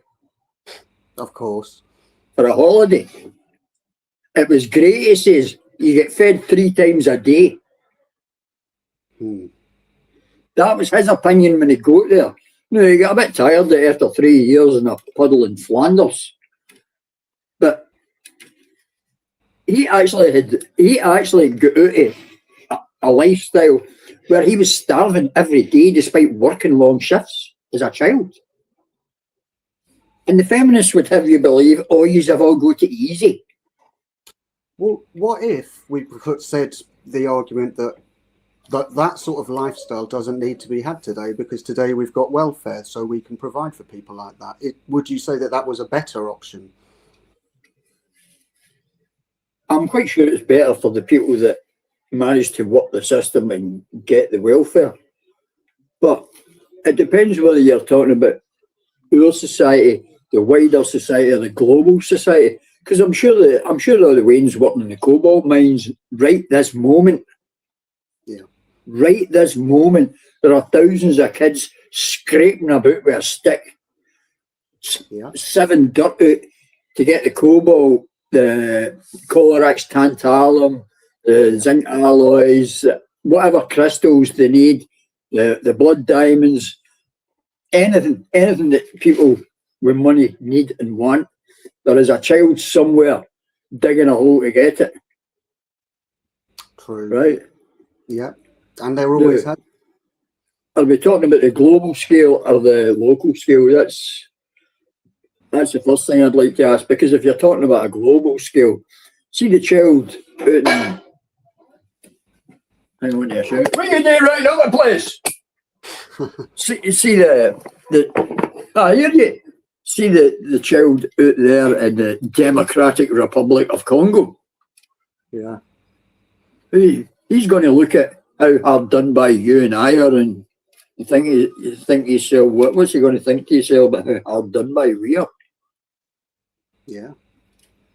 I know, it's a strange situation to have that inversion, isn't it? But what I wondered is when you spoke about the life in the coal mines, what I think that I noticed there is something that I mentioned in my Substack, which is there used to be the concept of duty. Like Nelson said, in England expects every man to do his duty. So when you were talking about that work in the mine, it was a duty that people would go in there, whatever the weather, however they were feeling. You went there to work. What you got paid was what you lived from. That isn't necessarily the case now, I wouldn't say. Would you agree with that? That perception, I would say that perception is actually a slightly in error. You had to get up because they switched your lights on in the morning. If you're talking about somewhere like Lanarkshire here, you had no light switch on the wall. The generator started at 6 in the morning, at 5:30 in the morning. Your lights come on. Yeah, so the actual institution of mining literally managed every aspect, including time. Yeah. And you got up under their light bulb in their house, on their land. You were no better than an indentured worker. If you didn't show up at work one day, a man would be chapping on your door, and if he thought you were skiving, they would cut you off like a stinky wart. You would get nothing, and you would be out in the street starving that day. Now, do you think that is a better system than what we have now? No, of course it's not. Not for us. But they still have that. That's what I'm saying, whether it's global, local, national. These things actually still exist in different places. Now, if we're talking about British society, this is a paradise. This is a paradise compared to what some people have. Yeah. Yeah, it is. I'm not a rich person, right? No, I'm living on a pension. But I know I could go on a plane, travel to a foreign land, and buy myself a human being today. Yeah, right? Could. Now, see, when you look at it in that aspect, we have so much compared to what other people in various places have. And you don't have to travel very far to do these things. No. And a slave now is cheaper than it's ever been. And in many ways, we're the most advanced, the most comfortable society, certainly the richest society that the world has ever seen. So are we really just complaining because we're in such a luxurious position? No, I'm not complaining. Through history, I mean. Here's me, look. Oh, here's me, look. No, I've sat here stuffing my face with rice that's come all the way from India, right? Basmati rice, all the way from India, right? Just like an Indian, stuffing it in with my bare fingers, right? Which I have only recently wiped my arse with. Right? Just like an Indian, right? Yeah. There you are, like chicken. Somebody asked, chicken or the egg? What came first? The egg came first by millions of years, hundreds of millions of years, in fact, because chicken is a recently new invention. And make no mistake, it is an invention. It never existed anywhere wild, anywhere in the world. Tell me more about that. I've not heard this. Well, just like bananas,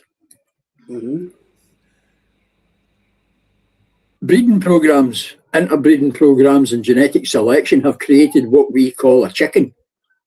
Right. They never looked. You'll not find a wild chicken anywhere that has actually just been snagged and then like a breeding program. Cattle. So they've been deliberately designed and bred to create a product, essentially. Yeah, we created these things. That the rice itself is a man-made invention. People forget these things. We took rice that was wild at one point, and then we found aspects that we liked, and then we cross-pollinated it with something else that was a wee bit harder, and then we cross-pollinated it with something that gave us a bigger grain, and then we cross-pollinated it with something that was a wee bit harder in that environment where it wasn't so wet, and then we took it, and we took it, and we took it, and we took it, and we took some for here, and we took some for there, and now, we've got silos full of beautiful rice. Your forefathers never seen rice like that, ever. It'd be a miracle to them. No, that's They never seen chickens like that. There was no. Forgotten, I think, that people in America, the slaves there, were responsible for an enormous amount of rice production, probably equal as much to the cotton production. It's just rarely mentioned today. That's right.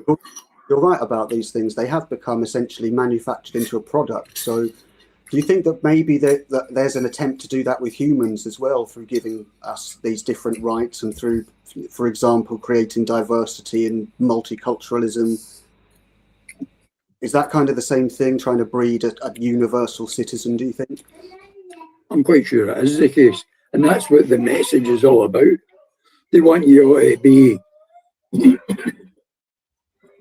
they want you to be compliant. They want you to just accept anything that's flung at you. And above all, they want you to get along when they say so. But see, they don't say so. They want you then to pick up a rifle and point it at your brother man and blow a hole in him. Right? Because they said so. So George Orwell pointed it out in 84. Trying to think of I'm terrible at remembering things when I need to remember them. Quite all right. I'm like that with my missus. Well, whilst I remember, I've just seen that Harry Flashman is in the chat. I've not seen you around for a while, Harry, so good to see you. Known Harry for a while now. Got a bit of information up for you, Slim, about chickens. I thought I'll have a little quick Google. That on there. But yeah, I never knew that. So yeah, So I learned something today. If we're being sort of bred then to be this universal blank citizen, why would that be necessary for institutions to do that? What benefits would they get if everybody was cheap labour? Sorry, what was that? Cheap labour. So to keep everyone in order, basically. Yeah. And I believe now there's too many people. So they're having a cull, whether it's pestilence, war, floods. Well, there's been a lot of talk about this. Do you actually genuinely believe that there is a movement that is there to reduce the population? I don't know if they exist for that purpose, but I think when the chance comes along, the useless eaters are certainly flung in front line. Yeah. Well, I think that if Zelensky's not out there carrying a rifle, near as Trump, Starmer, any of them. Yeah. He's not in the front line. They never are. His wee gun going, hey, my gun's jammed. Well, actually, no, that's not true when I say they never are. In fact, actually, it would have been the opposite beforehand. When the leaders would have been on the battlefields, leading by example and showing exactly how to lead your troops. Only when the rules of chivalry dictated that they would not be injured in the melee. Look at the people we've got now, though. Where's their spine? Where's their guts? Where are their balls? They don't have any. Where's their allegiance to this country? We don't see it. They don't actually have an allegiance to this country because they're global people. They think the whole world should be linked up all singing Kumbaya. Well, this is an interesting point that you've raised there, because I wanted to ask this. Do you think that the way to defeat global is to focus on local areas and by building local?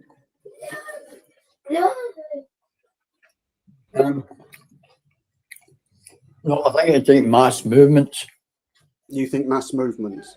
If you're going to look at it in a realistic fashion that would achieve something, you're up against people that have huge propaganda wings that can swing the opinions of governments, that are backed by multinational corporations that talk about billions and in fact trillions in their coffers. Yeah. You can print out posters by the million. But it's never-ending supply, really, isn't it? It's unlimited. And their word, not even Big an option. Brother's word is massive. So to defeat that, then, what you would need to have is a unified force against it. Yes, and they fear the colossus that could trample them underfoot without breaking its stride.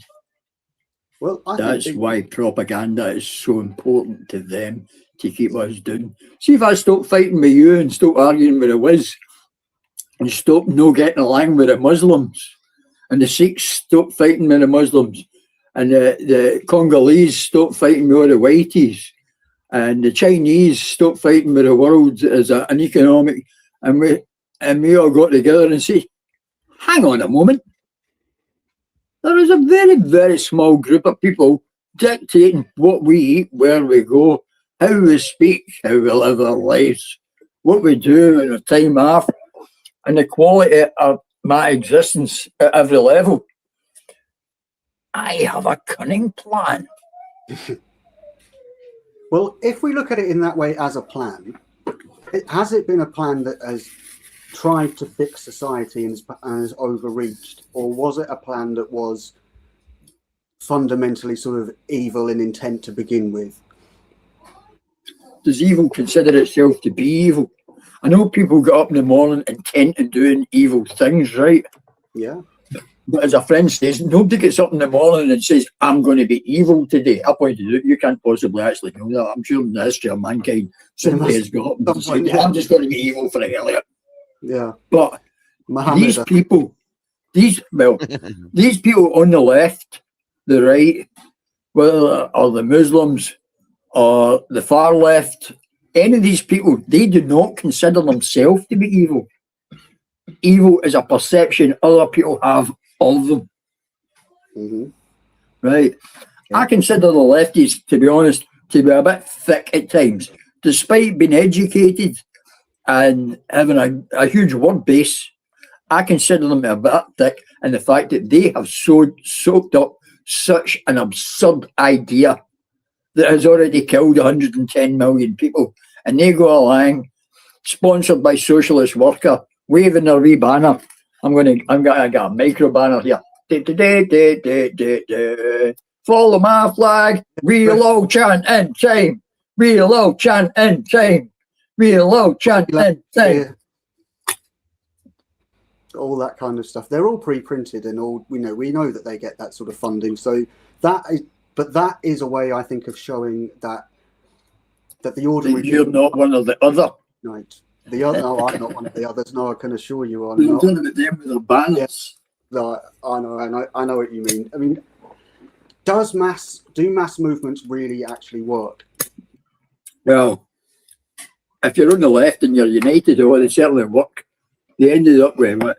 China, Russia, Venezuela, Cuba, Cambodia, Vietnam, North Korea,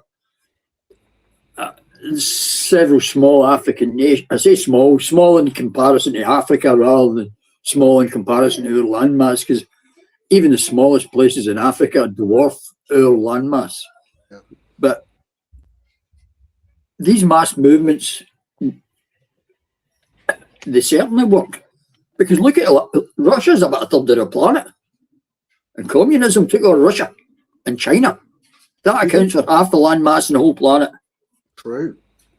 Do you think that this is what we have at the moment in Europe and in America? Is that a form of communism, do you think? Globalism is just communism, aye. You think it is? Oh, it definitely is, because globalists are all lefties, and lefties are all communists at heart. But just like the Nazi thing, where the kid on the Nazis were right wing, when they were actually socialists, communism's got a bad rap, so they've rebadged it to globalism. Well, I think there is definitely an argument that could be made for that. Absolutely. How do we defeat it, though? We need to stop arguing amongst ourselves and be as united as these silly lefties are, because the birds of a feather that flock together on the left, they all sing the same songs and chant in time to some idiot lassie with a degree up the front singing, "We're all here. We're not queer. We're going to stick it in your ear. We're all here." And they will, all, no matter how ridiculous the chant is, that whole crowd will sing along with her. So if that is the case, and I would agree with you that it is, if we could sort of distill into an essence what the right needs to believe in, what do you think would be a unifying message that they could sort of gather around? Well, here's the problem, right? Any unifying force will always have its detractors. And being that right-wing people at heart are really people that don't want to be doing any of it. They don't want to be involved. They don't want to have a fight. They want to hang about. They want to talk shit on the internet and go for a beer with their pals. Whereas the lefties, it is their raison d'etre. It is their reason for being. Yeah. They are so deeply wrapped up in their ideology, it has become a religion. So we've got two religious forces. We've got the lefties, we've got the Muslims, and us, a bunch of fannies that hang about, talking crap, fall out with each other, tattletale on each other, and you, Paul Thorpe's this, Tommy Robinson's that, see that other guy up there, he's a shallow maker. See him, he knows a lot, he's quite nice, but let's fall out with him anyway. Yeah. and that's us. You're right about that sort of thing. Actually, it's interesting that you mentioned some YouTubers, because there's been quite a lot of drama recently. I mean, do you think that this is a genuine drama, or do you side with the idea that they're just doing it for money? Oh, they're doing it for money, but it is a genuine drama, because that's the problem with so many people on the right. The right doesn't have a set. The left want to portray the right as Nazis, as if we're all marching it. I mean, the Nazis, for instance, were a left-wing ideology. They all had the same colour shirt. They all had the same boots. They all sung the same songs. They all marched in the same way, in time, and done what they were told. Whereas the people on the left are always kicking about in a huff, kicking stones about the park, saying, I'm not stoning with him. He spoke to her, and her all there, she called me a dick. I'm not having that. But let's all get united. Right, we'll be united over that side of the field. You can be united over that side of the field. That lot can go home, and see the rest of you. I don't even want to talk to the rest of you, because you're Sevnats. You're Sevnats over there. We're Ethnats. What am I, by the way? Oh, that's right. I'm something else. I'm other. So you can all go away because I'm other. And we'll all just get along because we're on the right, supposedly, as dictated by the others, like the Protestants. There isn't a Protestant church in Scotland. I pointed this out to someone that I know. The Protestants. I says, there are only Protestants. I says, the Protestants are something that we were called by the other, by the Roman Catholics. Yeah. And I defied him, this chap I worked with, to find one church in the whole of Scotland that had the word Protestant outside it. And I'm still waiting. He never gave me my money, but I'm still waiting. And I'm optimistic that I'll get that money. You'll get it. I've never seen one. One of these days you'll win big on that one. No, this Right. is really interesting, though, the way that you're looking at it there, because I think it just goes to show that a lot of this infighting, people are doing it for profit, but there is something genuine behind it. And this civ ethnat debate it's not going to end. It's just going to continue, which is why I don't really get involved in it. I would prefer to say I'm a communitarian culturalist who believes in the transmission and inheritance of culture, which I think includes ancestry, but isn't necessarily restricted to it. Oh, that's an interesting point. Right. And I will be honest, I don't know how I could even, despite being involved in this since Gamergate, about 10 years I've been really heavily involved in watching it unfold and being excited about the news. I love the news, right? It's more about the current affairs to me than anything. Yeah. I couldn't define what my political view is by name, because, for instance, the Sevnat Ethnat thing, there's some policies that they both have that I say, I like that. And then I hear all these groups come up with things that I say, no, I don't like that. But the lefties, if they don't like it, they'll not say that. They'll say, no, it's great. And they will lie, barefaced lie to themselves, lie to everybody that they'll go along with. I think that there's an enormous class of people in this country that I would refer to as politically homeless, because there just isn't a voice for them. And there are elements of some parties that do sound very, very promising. Obviously, Restore is the one that has got people's attention recently for all the right reasons. They're saying all of the right things. But we still have to remember that what is said online and where it looks very popular online doesn't necessarily transfer into the real world, where a lot of people haven't even heard of Restore. Absolutely. So there needs to be a really prominent figure who can unite these people if there is to be a challenge mounted towards leftism, I think. Well, my personal view on it is that there'll be a something, some event, some operation, some news report that tips the scales, and people say, oh, wait a minute, oh, what the hell is this? And they will start taking an interest. Yeah, I think so. I think I think we all know, and I think we're all braced for something to happen. There's just something, I don't know what it is, but there's something about this particular moment that is in the air. You can just sense a tension, and you know that something is going to happen. And we're all just waiting for it. And that could be where we go next. And I think that just like a spark starting a fire, that will start the ball rolling, right? Yeah, I think. But you're right. Most people are walking through. They're somnambulant. They're just sleepwalking along through life, trying to get along. But that's what's wrong with the right. Nice They're word. see anybody that's actually dictated as being on the right. They're no political people. The Wiz, you criticise me for using long words. What about Slim and his bloody somnambulist? Well, yeah. Yeah, not too big, mate. My education, you make me look stupid. I don't want to be made to look stupid. sorry, I'll keep it. I'll keep it leveled in tug of war. Down, yeah. Keep it nice and low, bro. Sorry, Governor. Sorry. The lowest brow, the better, please. I'll keep it monosyllabic. But it's interesting, though, isn't it? Because there isn't anything that really speaks. You know, even some of the ideas on the left aren't actually that bad. Like redistributing wealth from billionaires isn't a bad idea. It's actually a very good idea. But the way of doing it is wrong from their side. There are better ways that could do it. No, I've got to put up a resistance to that, sharing money from. See if these billionaires. Now, they don't have billions in the bank. No. What they have is assets, and those assets tend to be shipping companies, factories, land. And of all of those, I'd say that land is the one that could be working for the people to reduce the costs of this, that, and the other by growing crops or whatever. But most of the millionaires and billionaires, they don't have a lot in their pocket. I know, because where I worked, I know people who were very wealthy, right? Yeah. They don't live extravagant lifestyles. And in fact, most of them are workaholics. Yeah. You have to be in that sort of profession. You have no life whatsoever apart from earning money that you don't then get the opportunity to enjoy. But a lot of times, these people don't even see it as them earning money. They know they need to make more than zero to stay in the business, right?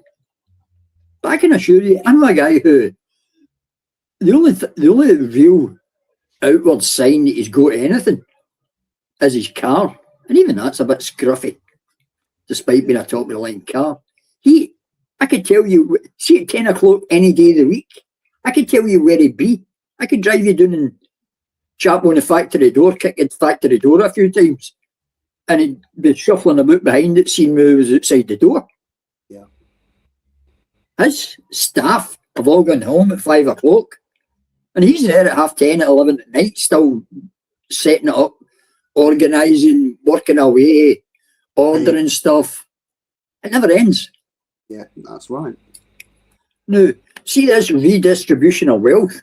That wealth is already redistributed through taxation, through earnings, jobs, pilferage, all the other small things that go on. And I hear people talking about taking it off of the billionaires.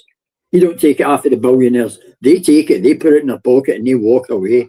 They set up a factory in somewhere like Bangladesh or India. So they're actually investing it, is what you're getting at there. Whereas if it were redistributed to ordinary people, all they would do is use it for consumerism and waste it, essentially. Well, whether they wasted it or invested it, the perception that billionaires are all greedy, stingy, it's true. They dodge tax, but who wouldn't dodge tax if they could get? See, if I got a bill for the tax man, I sold some tools, I retired, and I said, I've got a lot of tools lying in my garage, don't need them. Put them on eBay. I get charged. No, this is how it works, right? I thought, oh, this is great. There's somebody bid X amount on that ratchet set that I'm not going to use. This big 3/4 drive ratchet set, right? Yeah. eBay, 10%. PayPal, I think it was 15%. There's 25% straight off the top. I had to pay to sell it in the first place. There's 30% right off the top. Yeah. So already you're 30% down, right? Yeah. Then, and this was a real kick in the scrotum. Later on that year, I got a letter in from Mr. Taxman saying that you sold over £1,800 worth of stuff on eBay. No. We want 30% of that. as a tax revenue. I was like, you know, here's a big word that I really like, flabbergasted. I was That's a very polite absolutely way of putting it. flabbergasted. Yes, I'm sure you were quite flabbergasted by it. Right. I was like, oh, what? So I checked this up. I thought to myself, this must be some sort of mistake because I've made sure my taxes were paid. Well, I was under the impression that it didn't count on eBay because you're not technically making a profit on it. Well, capital gains. If I was a business, I would have paid no tax on it and then I'd have paid tax on the resale. I couldn't account for any tax on that. According to them, it's capital gains tax, and I'm due to pay up because it's over £950 or whatever it is. I think it's £950. But I was stung with a tax bill for items that I've paid tax on at source. I paid national insurance on it and the money that I purchased it with. Yeah. Several times I was hit with different duties, levies, and taxation on the cash when I bought it. PayPal, probably whoever, the credit card company, or I had to pay bank charges. I had to pay tax when I purchased it. Now, how many times have I paid tax on that one sum of money? So somebody else can get a set of tools for 150 quid. No. This is a really, really important thing that you've brought up here because it sounds like it's a kind of a trivial incident. You know, you sold some tools, you've been charged for various things, but it's not a trivial thing at all, because if you think about it, this is actually a microcosm of how society works as a whole, in that your wages exactly. And it's taken, the tax is taken, the national insurance is taken. It's essentially a series of thefts on your money. And that's right.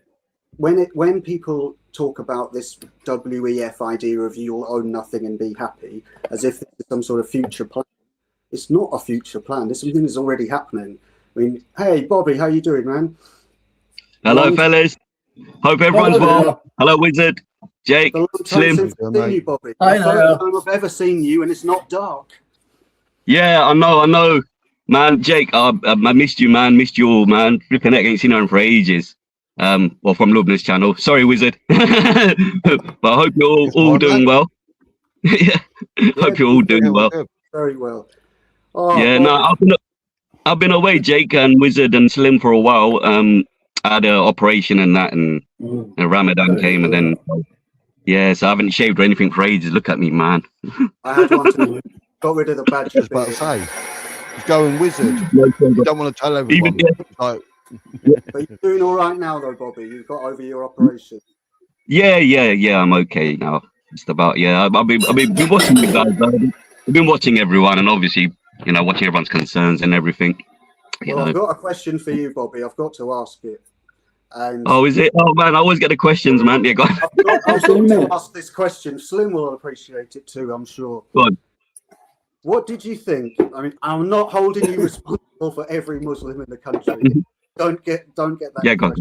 What did you think about Trafalgar Square? Okay, good question.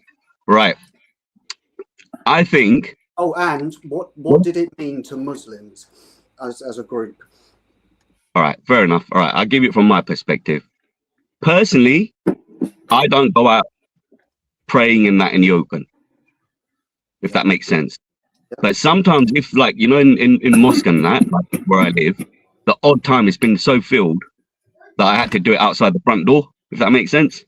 But that was just on occasion because it was just so rammed out to kind of do it on the footpath. And, you know, I just did it as quickly as I could and just kind of got up. Really. It wasn't planned. Only, yeah, it just wasn't planned or anything like that. I mean, also, we hold prayers in the park, which I understand they're doing it because it's convenient to get everyone into a park, and that is why I'm going to come to Trafalgar Point as well. You know, for Eid prayers and stuff, because they can fit everyone in on the field rather than trying to stuff everyone in the mosque all the time. This can be a little bit unsafe from, let's say, our perspective as well, right? In a Muslim perspective. But in the open field, it's enjoyable.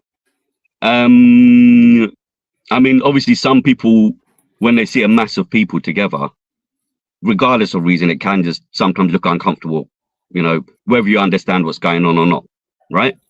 Yeah. Just visually, just the optics, right? I understand that, do you know what I mean? I mean, I tend not to, like I said, pray out in the open, even in the open fields.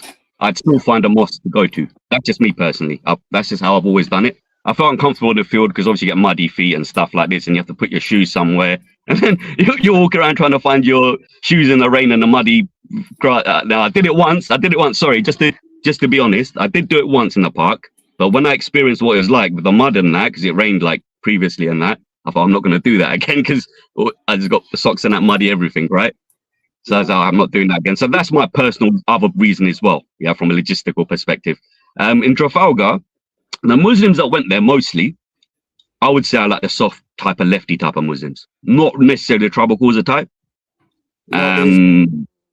Yeah, not risk nation. And I think the way it was filmed, it looked a little bit kind of like a horror film, you know, the way the video camera moves and that. So there's that part of it as well. You know, but on the other side, let's say, for example, the Palestinian marches, let's say most people are there for a good cause and that, there was elements of that which are a bit more on the aggressive side, right? See, and like, and I don't know what you would think about this. I would see it very, very differently, because from my perspective, that was taking the piss, to be honest, because Trafalgar Square is somewhere that symbolises our country. It's literally between Buckingham Palace and the Houses of Parliament, and what happens there reflects what happens in the wider society. And I think when you have an Islamic mayor of London leading the self-proclaimed biggest iftar in the Western world, he's not saying that we're being included here. He's saying that we've taken over here and that this is our space now. I mean, would you agree with me, or would you push back? What?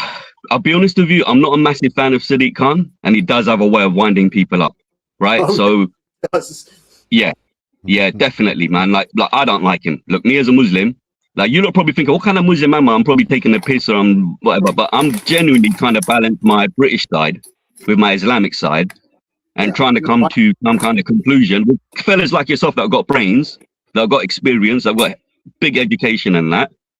I can't really find people to speak to openly about these things, even amongst myself, loads of people.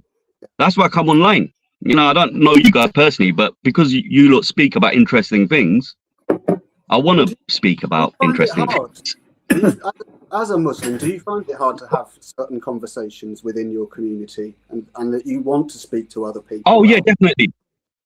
Oh, definitely. You know, obviously, a couple of people, you know, I've had conversations with, and I'm like trying to say to them, look, what my motives are is I'm trying to find my way as a British Muslim, like where do I stand? And the other motive is that I want this peace here.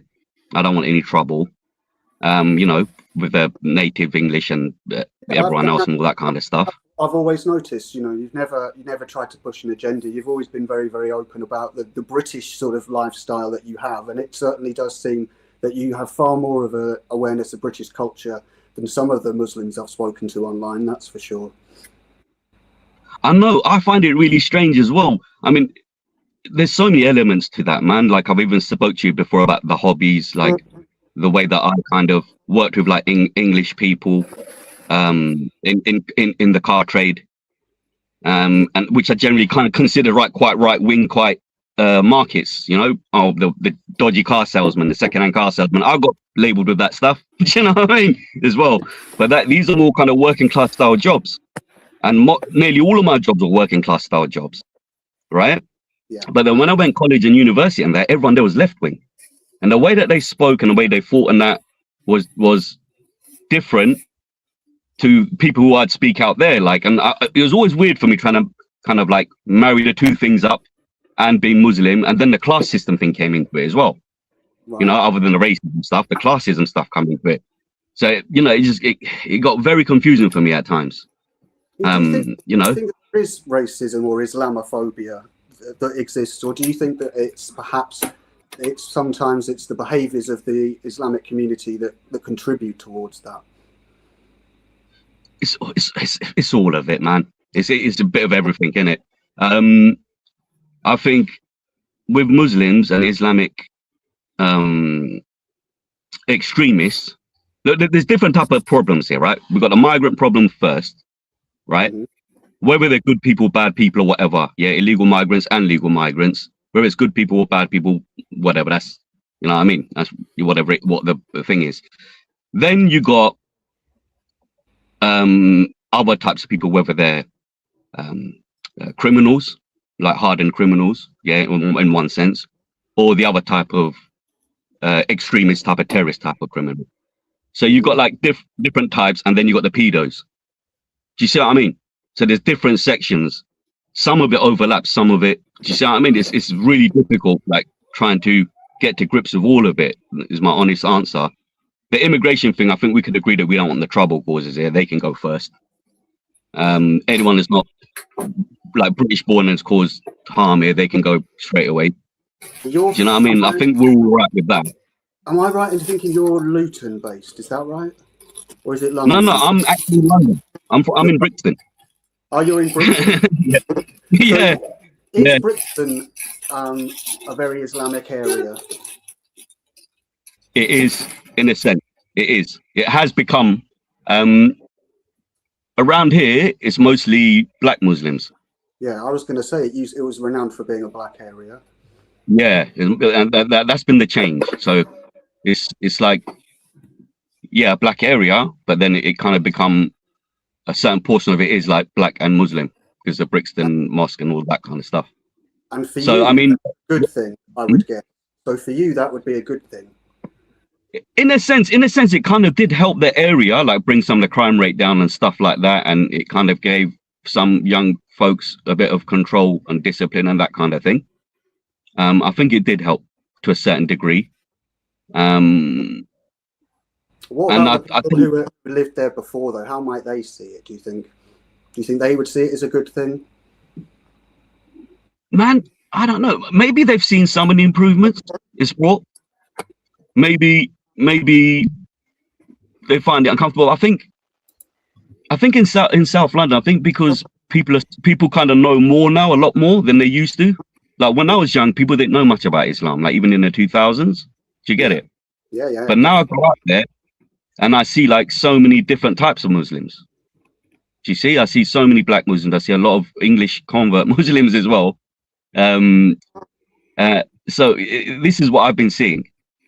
I mean, obviously, as a Muslim, I think, oh, wow, this is fantastic. But I do find it on a personal level. So Muslim thinking then is very diverse, is what you're saying. It's not just one aspect. There's all different kinds.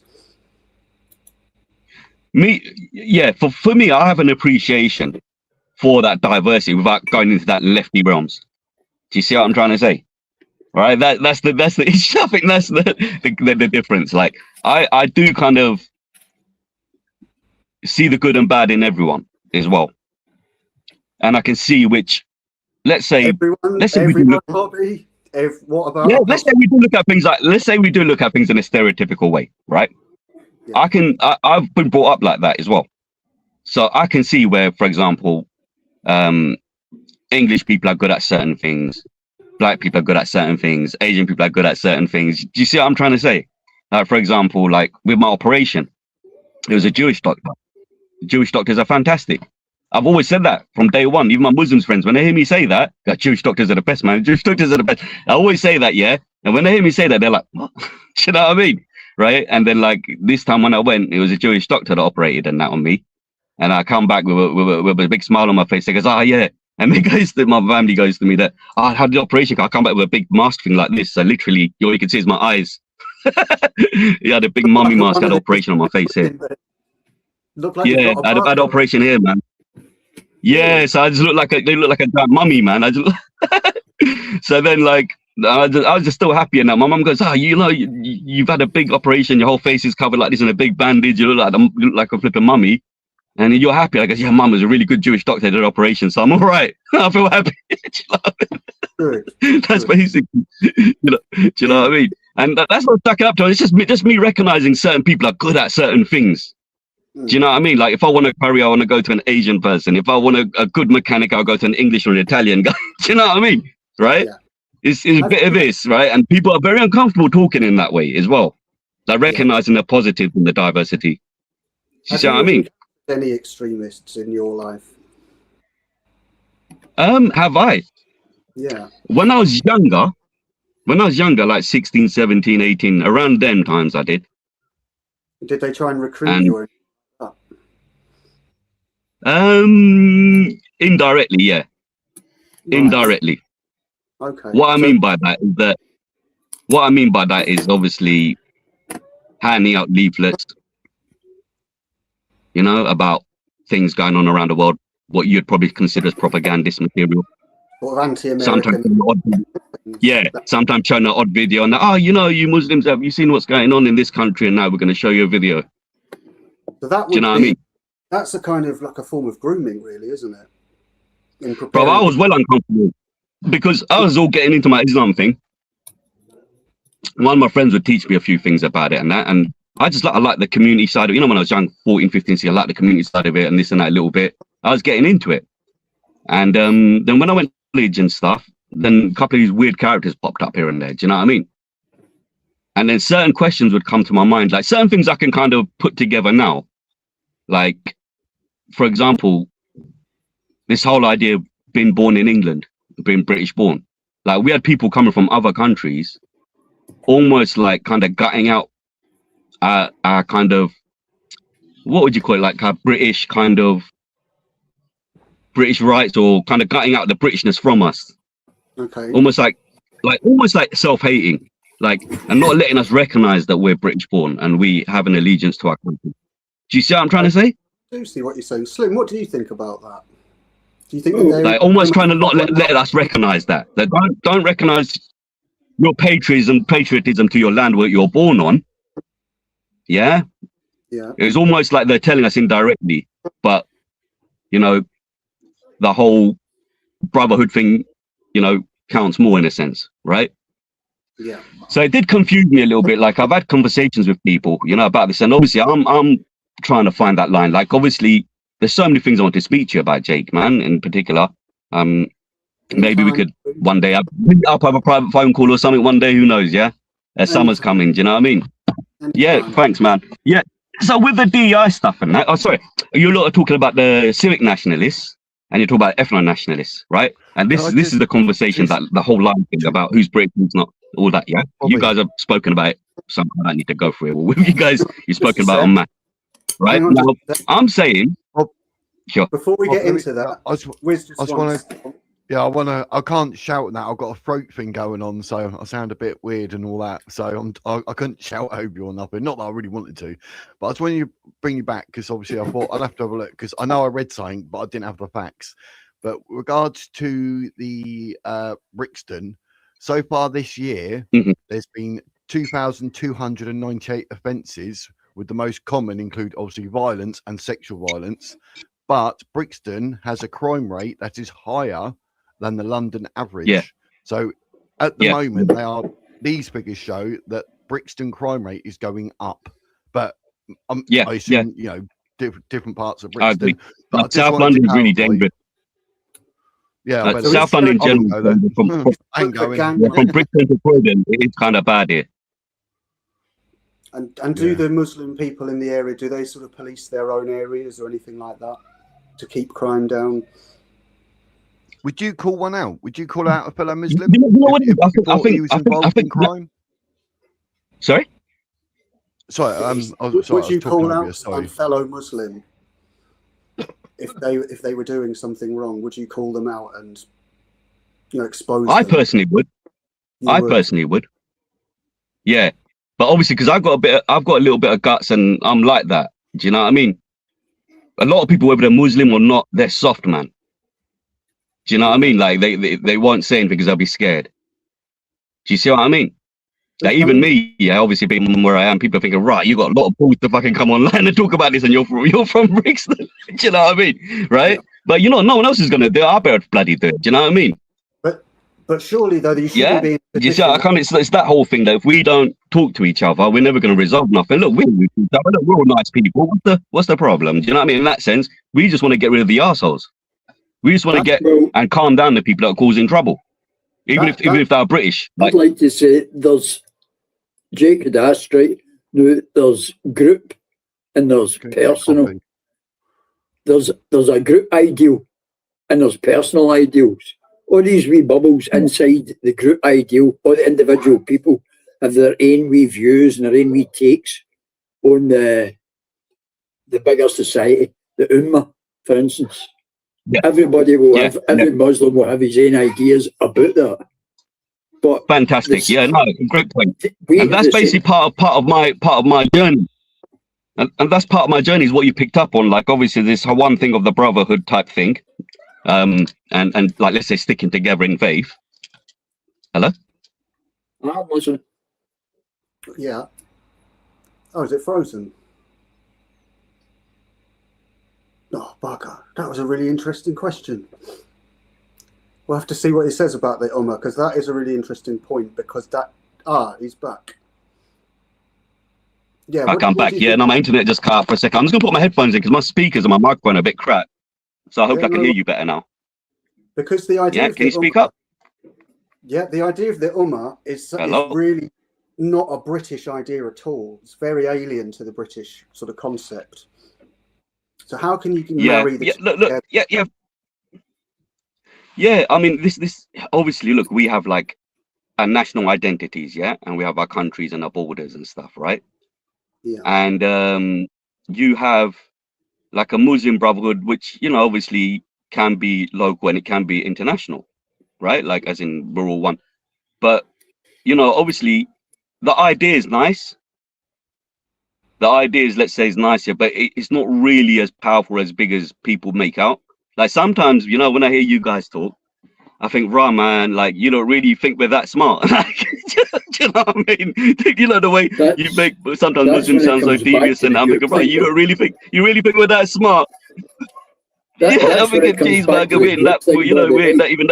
A sec, Bobby, hang on, I couldn't hear what's... We in the British, right, we also have a situation where collectively we have one idea, and or the personal ideas or the personal bubbles are alongside of that. But we're forced to go along with the group. At the moment, we've got Labour in power, for instance. So everybody has to go along with a Labour view. We have to accept what the Labour view say. And to be quite honest, most people within it don't agree with the day-by-day running. I mean, for that reason, Starmer's the least popular Prime Minister in the history of Britain.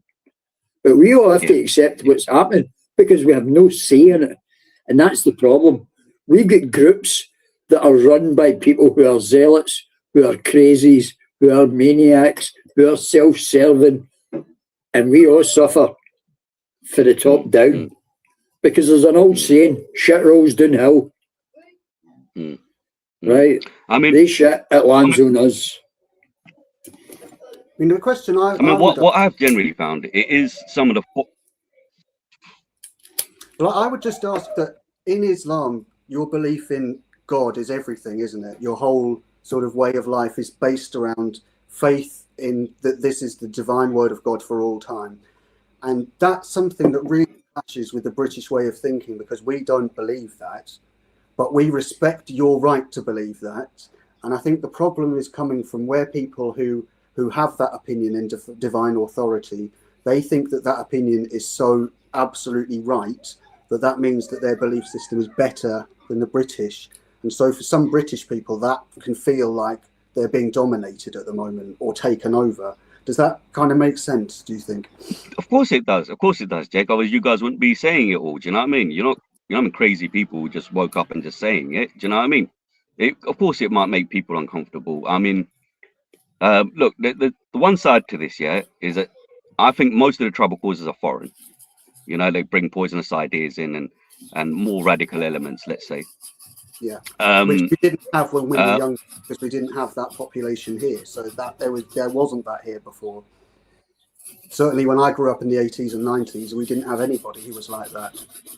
The only time you ever heard of this... Yeah, I mean, I think that when I was young there, Jake, yeah, I was like the only Asian guy in my... You were the only one? Again. Yeah, I was the only Asian person. Hopefully I'm still online. Yeah, you can hear you. Yeah, I was like the only Asian guy, yeah? Yeah. So it must have been hard then, not only to be the only Asian person, but to have different set of beliefs to everybody else. That must have been a difficult thing to go through.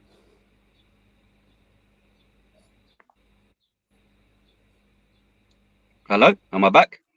Yep. Am I back? It must have been difficult back? to go. You're back. Yes. Hello. Yeah. Hello. Well, he's having some connection problems there. What do you think, Slim, about what has been said so far? Well, like I've already said, people can have personal opinions, but a collective opinion has gravitas that the personal opinion doesn't carry. Yeah. We had a guy on talking to Wiz, I can't remember his name, I'm sorry, Michael, I think it was. Oh, yeah. And he's talking about how, oh, the great and the good will do this. According to what we've got, the great and the good already running the place, and look at what they're doing. Now, the great and the good, they'll do this, and then the great and the good, who are these great and good? The question was asked 100 times in the chats, and I came on to ask them personally, who are these people? Where is this fantasy? Who are these great and good? Well, none of them. They don't exist. It's a fantasy. The world that he wants to see is no different than the Lion, the Witch and the Wardrobe. It's a fantasy world. It did exist at one point, though, in the past. No, when no.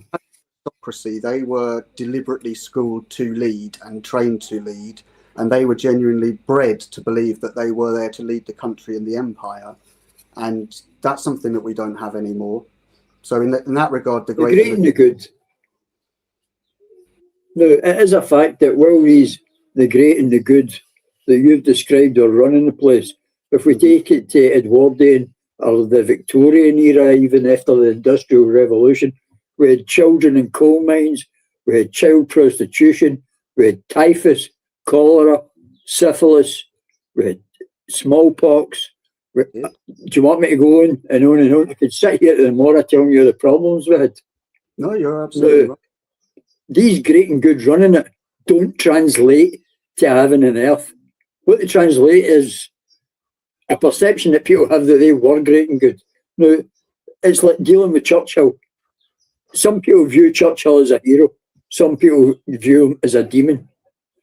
The Indian situation, for instance, even if you take a microcosm of Churchill's work, Churchill did all he could to deal with the famine that was happening in India. Yeah. The famine happened in India because one group will tell you, we took all the rice. We took all the rice and they starved. Now, I can say that's true. Now, the other group said the British were financing a war in which our existential nature said, oh, we have got to survive. So we will buy rice from India to feed the troops worldwide. A lot of the troops were Indian, remember? Yeah. Right? We'll buy rice and we will pay more than other people to get that rice. So the Brits come along and said, look, use up 5 rupees a kilo. We will give you 7 rupees a kilo for all that we can buy. And every trader in India sold the British army and the British government their rice. We packed it onto great big ships and we took it away and we dished it out all over the world. Yeah. And every fighting front in the world. Right? Now, that is also true. So, both of these things being true, who was at fault? Was it us for requiring to feed the troops? Was it the Indian marketeers and farmers who sold it to the British Empire? Who was at fault? The only people that suffered were the people at the bottom of the line, and as I said, shit rolls downhill. The people at the bottom starved because there was no rice to buy. They also had a bad monsoon. They had some bad weather. They starved. They did starve.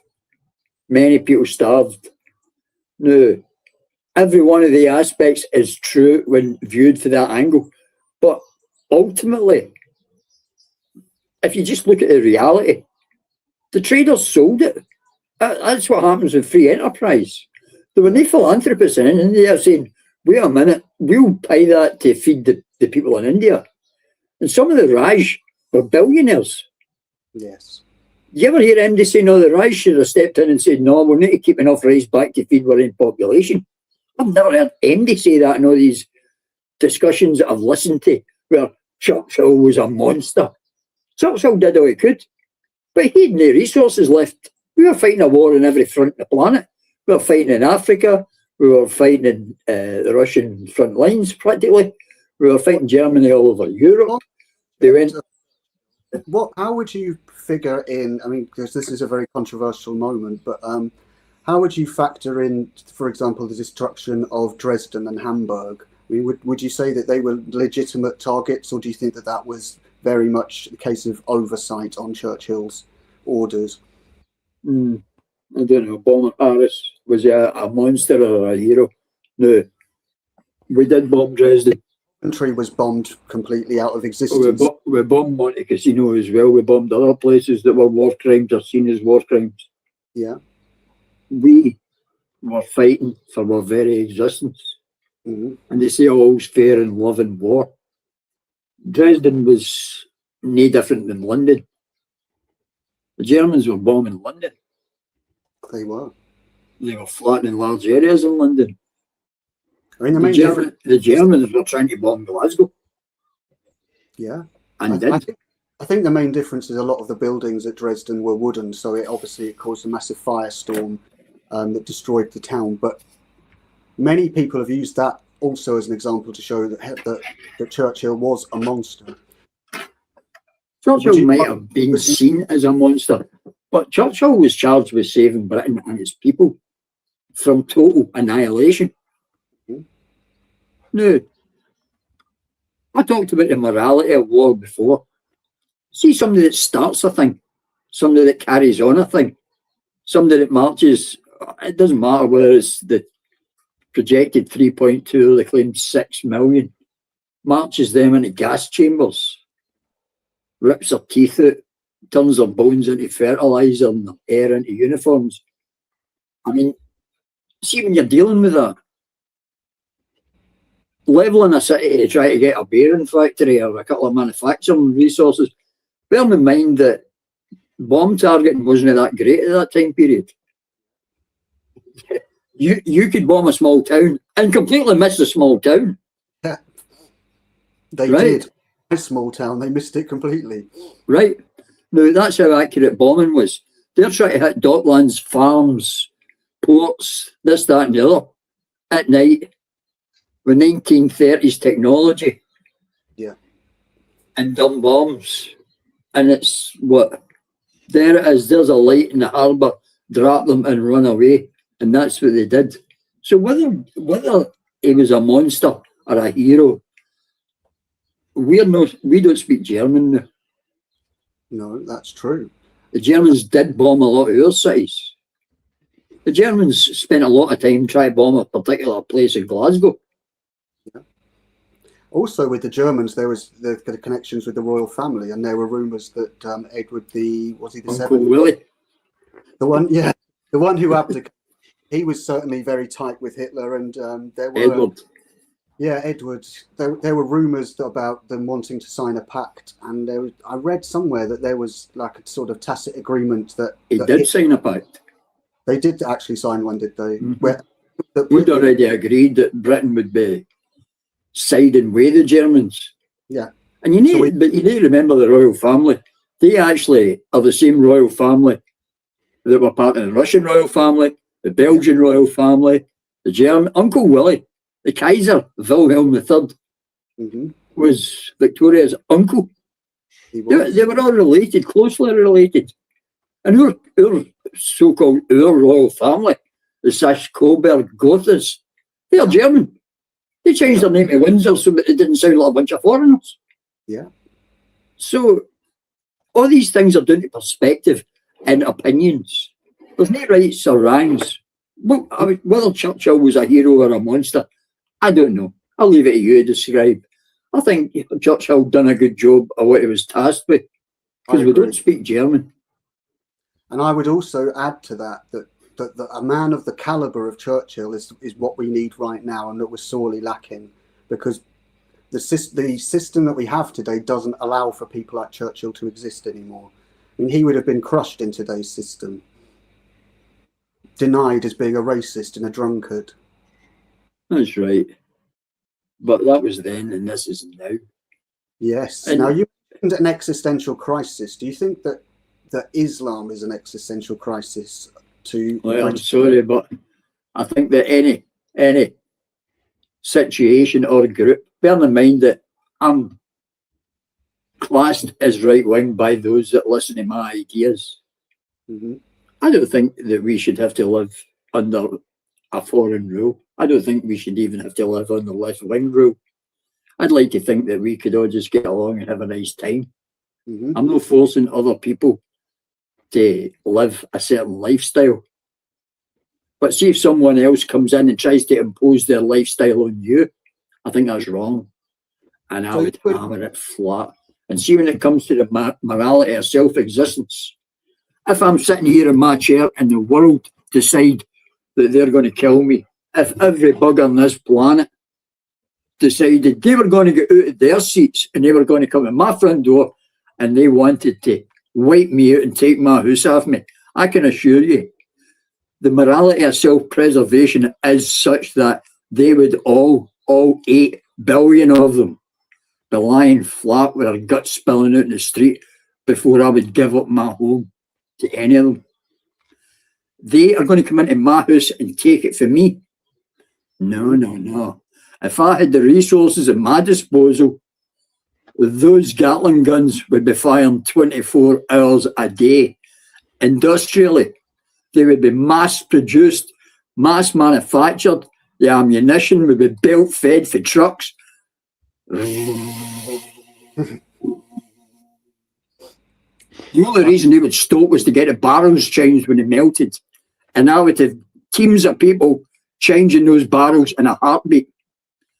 Every gun would have a new set of barrels within about 1 minute, and those guns would fire 24 hours a day, 7 days a week, 365 days a year, until I was the last person on this earth. And I would sit there happily knowing that my job was done well, because I was still sitting in my chair drinking my water. And then, see them, I'll move away and let them rot. Well, Bobby, what would you say to that? Yeah. Yeah. No, what was I going to say? No, there was something I was going to say to that. I was speaking to like Muslims, and I've said to them that like when it comes to what was I going to say? Coming out of my brain now. Oh yeah, you know these wars going on around the world. Obviously, we've been seeing for weeks now, right? Now, I put it to my Muslim friends because I like to obviously speak amongst my friends and ask them certain questions and that. And I said that, look, you've seen it now. You've seen what's going on. And obviously, Israel's a massive part of it. And there's a lot of, bad stuff and that they're doing. But I go, look, in terms of the rest of it, the Muslim side, there's loads of Muslim countries around it. And I said, they're all fighting as well and fighting each other in a sense now as well. Right? In other words, Muslims versus Muslims. So you got like Pakistan versus Afghanistan. That kicked off as well a couple of weeks ago. People don't really talk about it. And then today I'm hearing some stuff about Iran and Syria kicking off. Do you know what I mean? Like, you lot might have caught that on the news as well, right? So then I said to my friends that, look, in England, people peacefully voted to have immigrants removed and trouble causers removed peacefully. Right? We're not attacking other people, or you guys aren't, let's say, attacking Muslims, or Muslims aren't attacking Muslims here, and like we don't live like that. We're more civilized in a sense, right? Yeah. So I go, look, in those countries, they're killing Muslims, each other, right? Muslim countries and Muslims are killing each other. I goes, here, you make Muslims like me that are pro-Brexit, pro-protectionist of England. Yeah. You call me bad for backing that side and that kind of cause, while Muslims and Muslim brothers are blowing each other up. Because all we're doing is just saying that, look, using our votes in a peaceful way, get rid of any potential troubles. as well, right? And I said, look, that's nowhere near as bad as what Muslims are doing to each other. They're against each other, against Muslim countries, kicking each other out of Muslim countries. Do you see what I'm trying to say? If you As could, in I'm going to tell you what the problem is with that. Pakistan is on in Afghanistan at the moment, let's say. if you could See, speak globally, the problem is, right, that I see these things go on, and see if you look at history. Historically, the Muslims have got to a certain level before they start problems in places like Syria and all the rest of it. But the white people, if we call it the white people, the North, the Caucasians, us for the mountains, the mountain men like me, historically, we've been very good at industrialisation and organisation. And I genuinely think it's going to come to the point where people are going to get tired, sick of what's happening. And it's the poor people like you and me that will suffer, because we're a tiny wee country with sheds, right? And we ruled the world. 750 mile long and about 180 mile wide, and we ruled the world at one time with aplomb, and we done it with a smile. And contrary to popular belief, we didn't wipe out a lot of people when we had the capability. Now, people are going to get sick of it, and we will gather up, we'll bunch up all our wee resources, we'll start up our wee factories, and we will be working 24 hours a day, 7 days a week. And see all the people that are giving it Allahu Akbar. They're going to realise what it is to be fighting an industrial war against people that will actually work long hours, that will work overtime 2 nights and a Sunday for a cause. And if that cause is self-survival, these people are going to be bitterly, bitterly disappointed at the results. We're proving it time and time again. It's just reality. I'm not saying there's any emotion in what I'm saying. We the North, the Western world, as they call it, we've proven time and time again that we can get off our arse. We can go and play in our wee shed. Look at my wee shed, look. Just to let you know, we're all got wee sheds, look. See how the wee sheds? Oh, yeah. See how the wee sheds, look. That's my wee shed, look. That's my car, look. Right? Now, I'm an engineer by trade. I did work in a factory. I know how things are produced industrially. I know how to mass produce mechanical devices. I could produce most of these things on my own. Just me. And Jake's spoken to me in the past on this channel. These ill-educated people won't last. Yeah. Now, I've spoken to Jake and he knows I've always had an appreciation for the industrial input of the English. He knows, when I've said what are the English great for, what they're known, what are English great at, what they're known for, and I said building, engineering, climbing mountains, doing dangerous stuff, music, storytellers. Do you know what I mean? I came out with what I saw as English culture when I grew up. So the things you're saying, Bobby, how do you reconcile your knowledge of British culture with your Islamic beliefs? Because they're completely different systems, aren't they? Guys, I'll be back in a minute. I've got a duty. Yeah. Now, obviously, what it is, man, is that obviously I'm living the life, right? And it's about me trying to, on an individual level, trying to find my way and navigate my way through these ups and downs. The way I see life is this, Jake, is that when you're born, it's like a video recorder. So when you're born, it's like the record button's on. And you can't stop it. It's just stuck. Do you see what I mean? And that's life. Do you get it? So obviously I was born as a British Asian Muslim. Brought up by many English teachers and been taught all kinds of stuff, academia, skills, all those things. And obviously I've got an appreciation for different things, and it is about trying to find that balance, like I said, whether within myself or out there with other Muslims and Asians, where they can, readdress the balance and make sense of their worth and value and their place in British society, you know, in a safe British society. Well, let me ask you a really difficult question. And I know Yeah. it's putting you on the spot, so I don't mean to do that, but it's just because Yeah. it just occurred to me. If someone said to you, are you more British or more Muslim, what would the answer be? I would say more Muslim.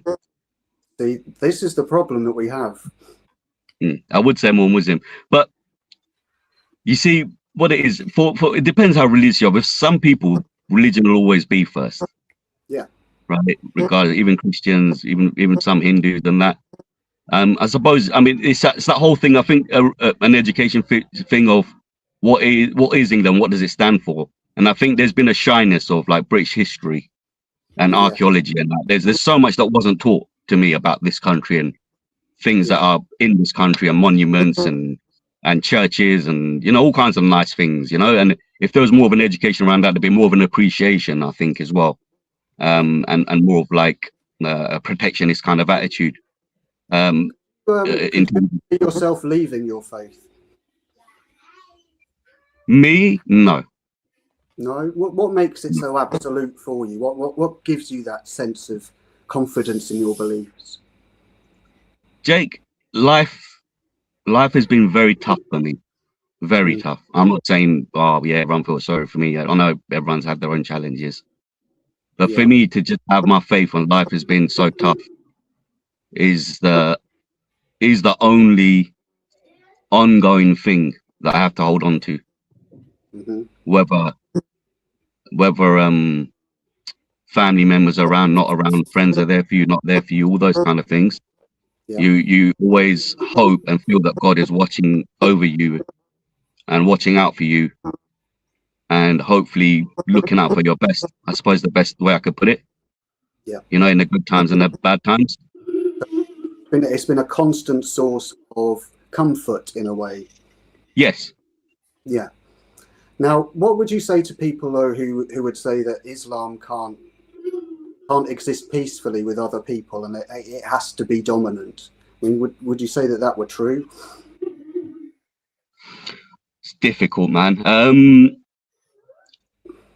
Where we are in this country, this is what I meant, that people kind of got to understand this isn't a Muslim country, right?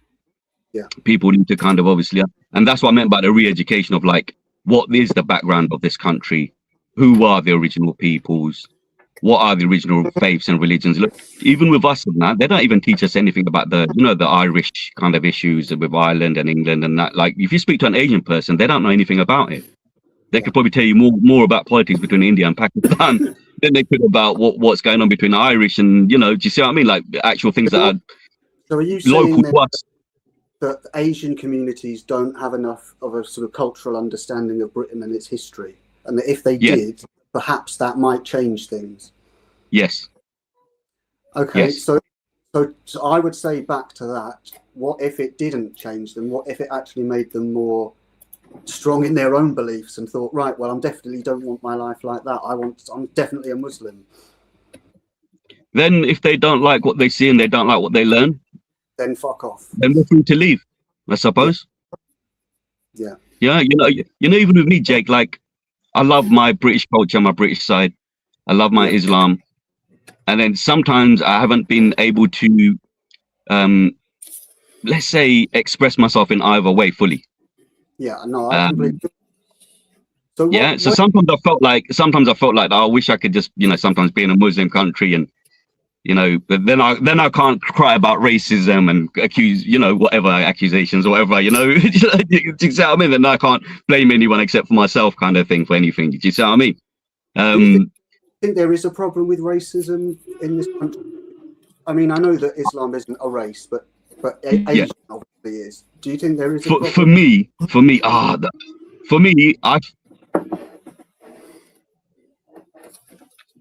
I think even if there is a problem, or whatever, what people think in their own heads or what they say or what they utter, it's fine. It's just words at the end of the day. No one should get arrested or whatever over words, right? Yeah. But I do feel like where it does get unfortunate and scary, and is for example in a workplace. For example, if you can't get a job because you're Muslim or you're Asian, or 1 minute you're in a workplace and everyone's really happy with you, and then 1 year down the line, all of a sudden they got a problem with you, and you don't know what it is. You don't know if it's because you're crap at your job. You don't know if it's because you're Asian. You don't know if it's because you're Muslim. You don't know if it's because you're working class and people have picked up on your, working class, kind of behaviors or whatever. And it's like, it kind of plays on your head, like, because a lot of times, when I try to speak to people, the odd time someone would say to me, oh, I'd say, look, this is what happens to me, for example, today, or this is what happened to me at work. And they would say to me, oh, that's a class thing. That's not a race thing. I goes, what do you mean? I goes, because you live, the way you live, you don't own assets, et cetera, et cetera. People will speak to you a certain way. And I guess I've never heard of this. Do you see what I mean? You're right. Yeah, we're That talking is true. about before, actually. Yeah. And I took a lot of people that used to speak to me in a funny way. I took it as, they speak to me funny because I'm a Pakistani. Like, do you know what I mean? Right? I saw everything as racism. Right? Yeah. Instead of the fact they live in a better house than you. Yeah. Oh man, this is why Slim, you were saying some stuff about class and that before. Like, oh man, even with Jacob, so many things in that, I've mentioned in that on previous conversations. More about football, I seem to remember that you were good at football and that you felt in the way of that. And I wondered if you could tell us about that, because certainly if you look at Premier League football, you don't see Asian players. It's extremely rare that you ever see any. Yeah. All right. Look, when I grew up in Luton, yeah, there was a racism problem there, but I loved football. Yeah, and there was probably some racism problems everywhere in the 80s or whatever was going on then. I didn't understand it, but I was really good at sports and football. So all, like, let's say the English white people and that would always like see that I was really fast at running and stuff. But one day, unfortunately, I played football and basically I scored a goal and I was really young. I was a kid. And then because I beat someone, this guy was known to be a little bit kind of a racist and that. He kind of got me and he kind of beat the crap out of me, innit? Yeah. And I ended up in hospital and stuff. And I was only a kid. And then like I kind of didn't go to school for 6 months, and do you know what I mean? Yeah, like because I was healing, and then I didn't want to go still after that. Do you know what I mean? It was like that. But then I couldn't do PE and games and that for years even. Really? And then after that, serious set of injuries that you got from that. Yeah, it was, man. It was, yeah. See, that's sad. No, see, when it comes to racism, there's various forms of racism, right? Yeah. Seriously assaulting somebody's at the extreme end, if that was done for his racist views. I mean, that's as extreme as it gets, right? Yeah, because what it is with this guy, soft racism that has always existed, even between people in friend groups. When you get like a bad energy of someone and that, and you're just like, I'd rather not be around them. I'd rather remove myself from the situation. I'm kind of more like that. So I love playing football, love playing sports. But if I knew there were some bad people on the pitch that are looking for an excuse to beat someone up or being racist, I wouldn't want to play with sports. Yeah. So then I would be like, I kind of refuse to play when certain people are around. And then he was playing like, oh, come Bob, play with us. Da, da, da. I goes, oh, no, all right, I'll play. And then obviously all the shit happened, right? Did it change your mind about white people, though, Bobby? Did you reassess how you thought about white people after that? It was really weird because like my experience with white people was like lovely up until that moment. Yeah. Do you know what I mean? Yeah. And then I started to reassess things, and then a lot of English people and white people are all on my side as well. Like, I've never felt support like that in my life, even from like other Muslims. I haven't felt that. And you look, I've grown up here, like thousands of Muslims have know mosques, this and that. I know so many people, but they supported me a hell of a lot, man. Do you know what I mean? My actual English white mates. So I've never forgotten them for that. Do you know, even after, afterwards, things were cool, and I still loved it. And then the racism was dying off.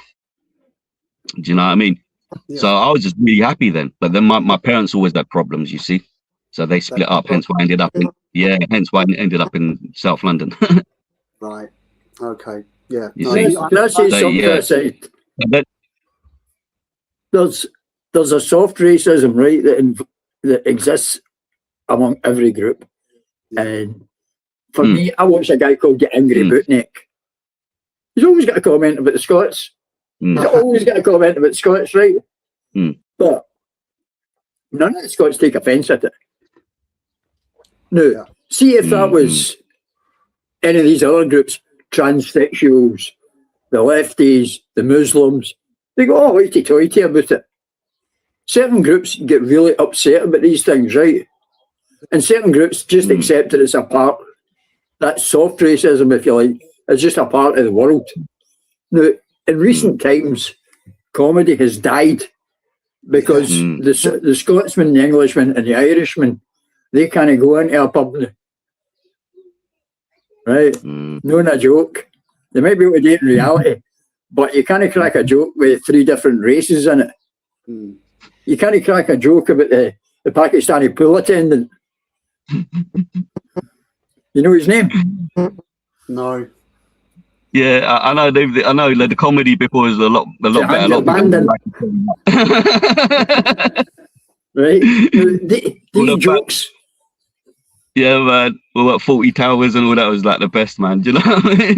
Right. Only Fools and all. Basil 40. Talked about those before. We've all been divided by these things. And I don't think racism in itself is necessarily a bad thing. My kebab shop round the corner, no white people work in it. You speak Urdu.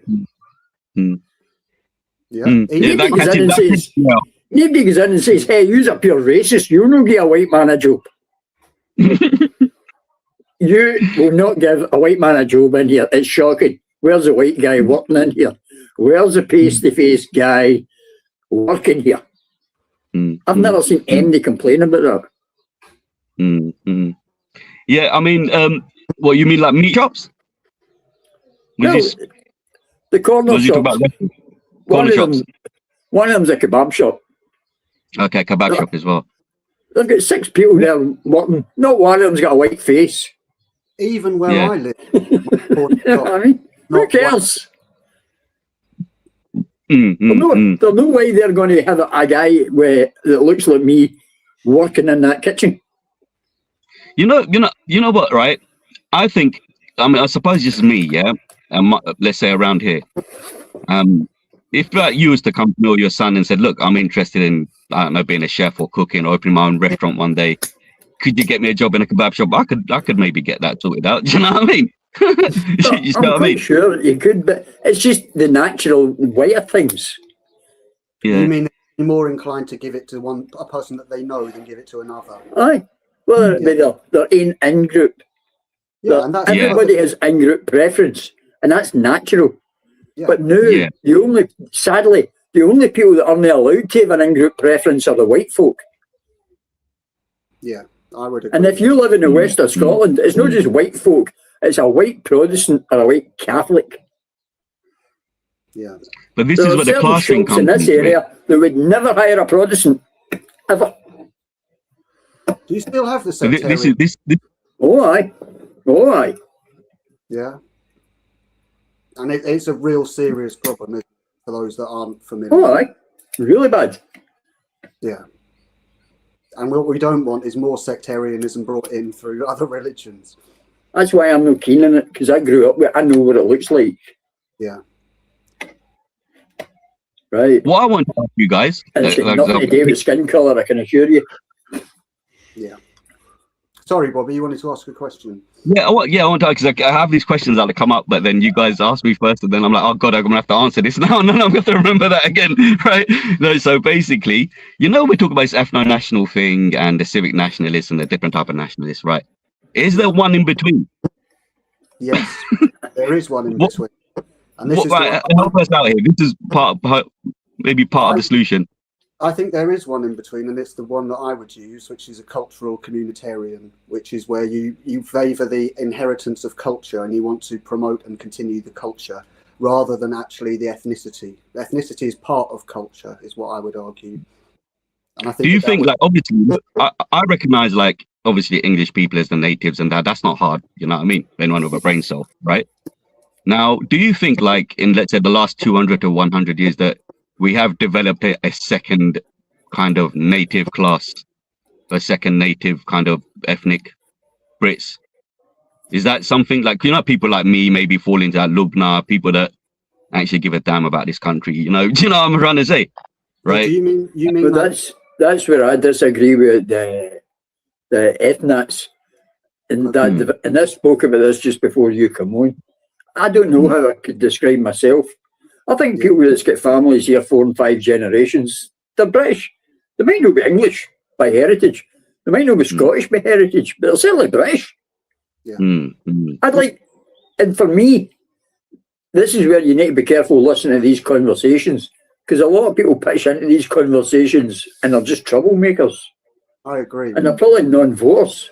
Because a lot of the people are actually just looking to get rid of the troublemakers. Yeah, and if you look, that king of Saudi that spoke in English, recently he gave a speech and he gave it in English so that the Brits would hear it. He pretty much told us almost all of their troublemakers are here.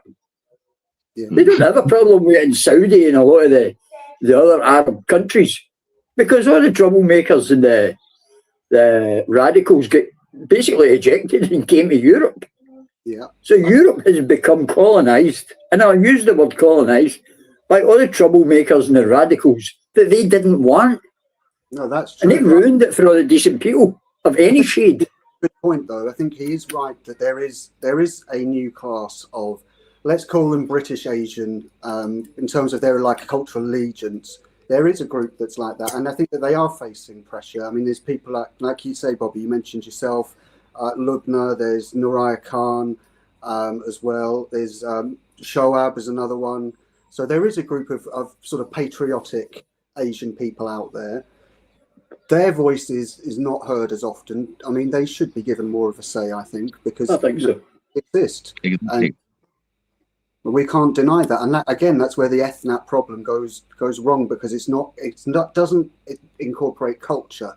And whenever I've spoken to Bobby, it's always been quite clear to me that he's someone that follows the British culture. I mean, you can tell from the way that he talks, for a start, that he speaks in a very British way. So I know that he's genuine when he says that. And the same with other people as well. I mean, Nuraya Khan's obviously a bit different because she left Islam and has taken on a much more British way of thinking. But still, it's the same thing. There is a British Asian class that is developing, and hopefully they can get more of a voice so that they are more prominent in society. But the problem that will happen is the problem that we've seen recently with Ben Habib and people rejecting him because of his ethnicity.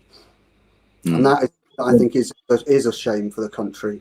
I think that's right. This is where now I'll come in. This exactly. You've come exactly to you've hit the nail on the head here. You know, you guys mentioned earlier about solutions, even Slim and that. Yeah. What you guys need, you need your own Muslim. You know, like a Terminator, that film Terminator. That's what you need, right? then you're good, right? All right. Yeah, right. Now, what I'm saying, is that that's exactly. See, with Ben's Pakistani born, right? So literally, I'm pretty much on the same page as Ben, but Muslim, but British born, even though he's Pakistani born, but Christian. Yeah. And he's got one of his, I think his parents were English as well. Yeah. So then it's like, then he has like you said, like DNA, whatever you want to call it, you know what I mean, bit of that in him, whereas I don't, but I'm born here. So it's a crazy, isn't it? Like, but I think it's very hard to. This is where it's going to be a problem moving forward. It's very hard to define who should stay and who should go and all that. If you're talking about these things, very difficult. But for me, criminals. Yeah, I think we're all agreed there. Sex offenders, illegals, back on the boat. No, exactly. It's categories and categories. And like I said, it's not like we want to bomb them or anything. We just want them to leave. Like, let's say a lot of them are Muslim or whatever by nature or by birth or whatever by chance. Yeah. We're not bombing them like other Muslims are bombing other Muslims to move out the way or get out of the way or whatever. You know, other Muslims are doing that to each other. We just want people to go away peacefully and leave us alone, the rest of us alone. Most of the sort of middle of the road people, they've seen the crime, they've seen the destruction of society, the way that everything's become more expensive, housing's a problem, even the sewage is a problem. Well, sewage is failing because there's so many people using it. But see if you know that there's upwards of a couple of million illegal. Now, I don't see why this is even a thing that should be discussed. I've been on holiday. I've never got in anywhere without a passport. I've never been anywhere that didn't repeatedly look at my passport and give me the dirty look. Looking at my passport, looking at me, looking at the passport, looking at me, suspiciously looking at me, looking at the passport, give me the dirty look again. Is that you? I just stand and smile, you know, what can you do? But we've got people now that chuck their passports in the water, get off a boat, run up a beach, and they're British. I'm not Mexican. But I didn't get off a plane, run across the runway and declare, I want free stuff, I'm now a Mexican. But we're in a situation now that's so ridiculous where we've got people who are from an immigrant background, like Bobby is, who are now pissed off with immigrants coming in because it's gotten so crazy that even the immigrants are fed up with it. Exactly. As weird as that sounds. Oh, I don't think it sounds weird at all because decent people of any colour or shade all feel the same way. Sorry, Wiz. No, it's all right, mate. My throat and that. Otherwise, I would have gone slim. But I'm going to ask. It's quite extreme. But it's solved for the illegal immigrant situation tomorrow. And I know it's extreme, but I'd like to know your mindset on this, Bobby. But what if Britain, for some strange reason, the government turned around and said, "Do you know what? We're done. We're outlawing Islam. All mosques to be closed. We do not recognise Islam as a religion. It's done due to whatever reason." Would you then think, right, I need to move to a country to follow Islam, or would you look at Christianity, or if there was a massive uprising and then the UK ended up going to war with Muslims, what side would you be on? I know it's a bit of a thingy question, but yeah, right. So basically, I think one of the parts of the answer is this, with life and decisions of what you make, right? There's good and bad decisions, right? This is the way I see it. And I think that if you choose a duty, I believe part of that judgment is your conduct. So you might even be doing something for a good cause or the wrong cause, but because your intention is to do good and to, let's say, follow orders, that's part of the equation, you see. Like, I might be a good person. I might just want to protect this country, but also don't want to hurt Muslims. But at the same time, I'm trying to protect the people around me, like yourselves. Do you get it? Yep. Yeah. So it's a very difficult question. So, at that point, it'd be like, let's say I was a soldier. I'd as a Muslim, I think I've looked into this to an extent. I'd be judged on my conduct, on whether I did the right thing, did the right choices, whether I played by the rules of the war. So would you be fighting for religion or fighting for the country? See that pause there. See that pause there. Oh, like that. And also, like I said, like if all mosques were closed, you guys, then banned Islam. I think secretly, you guys love Islam. Because you talk about an awful lot. He's got a beard. You look suspect already. Yeah, definitely. It's really But anyway, answer the question.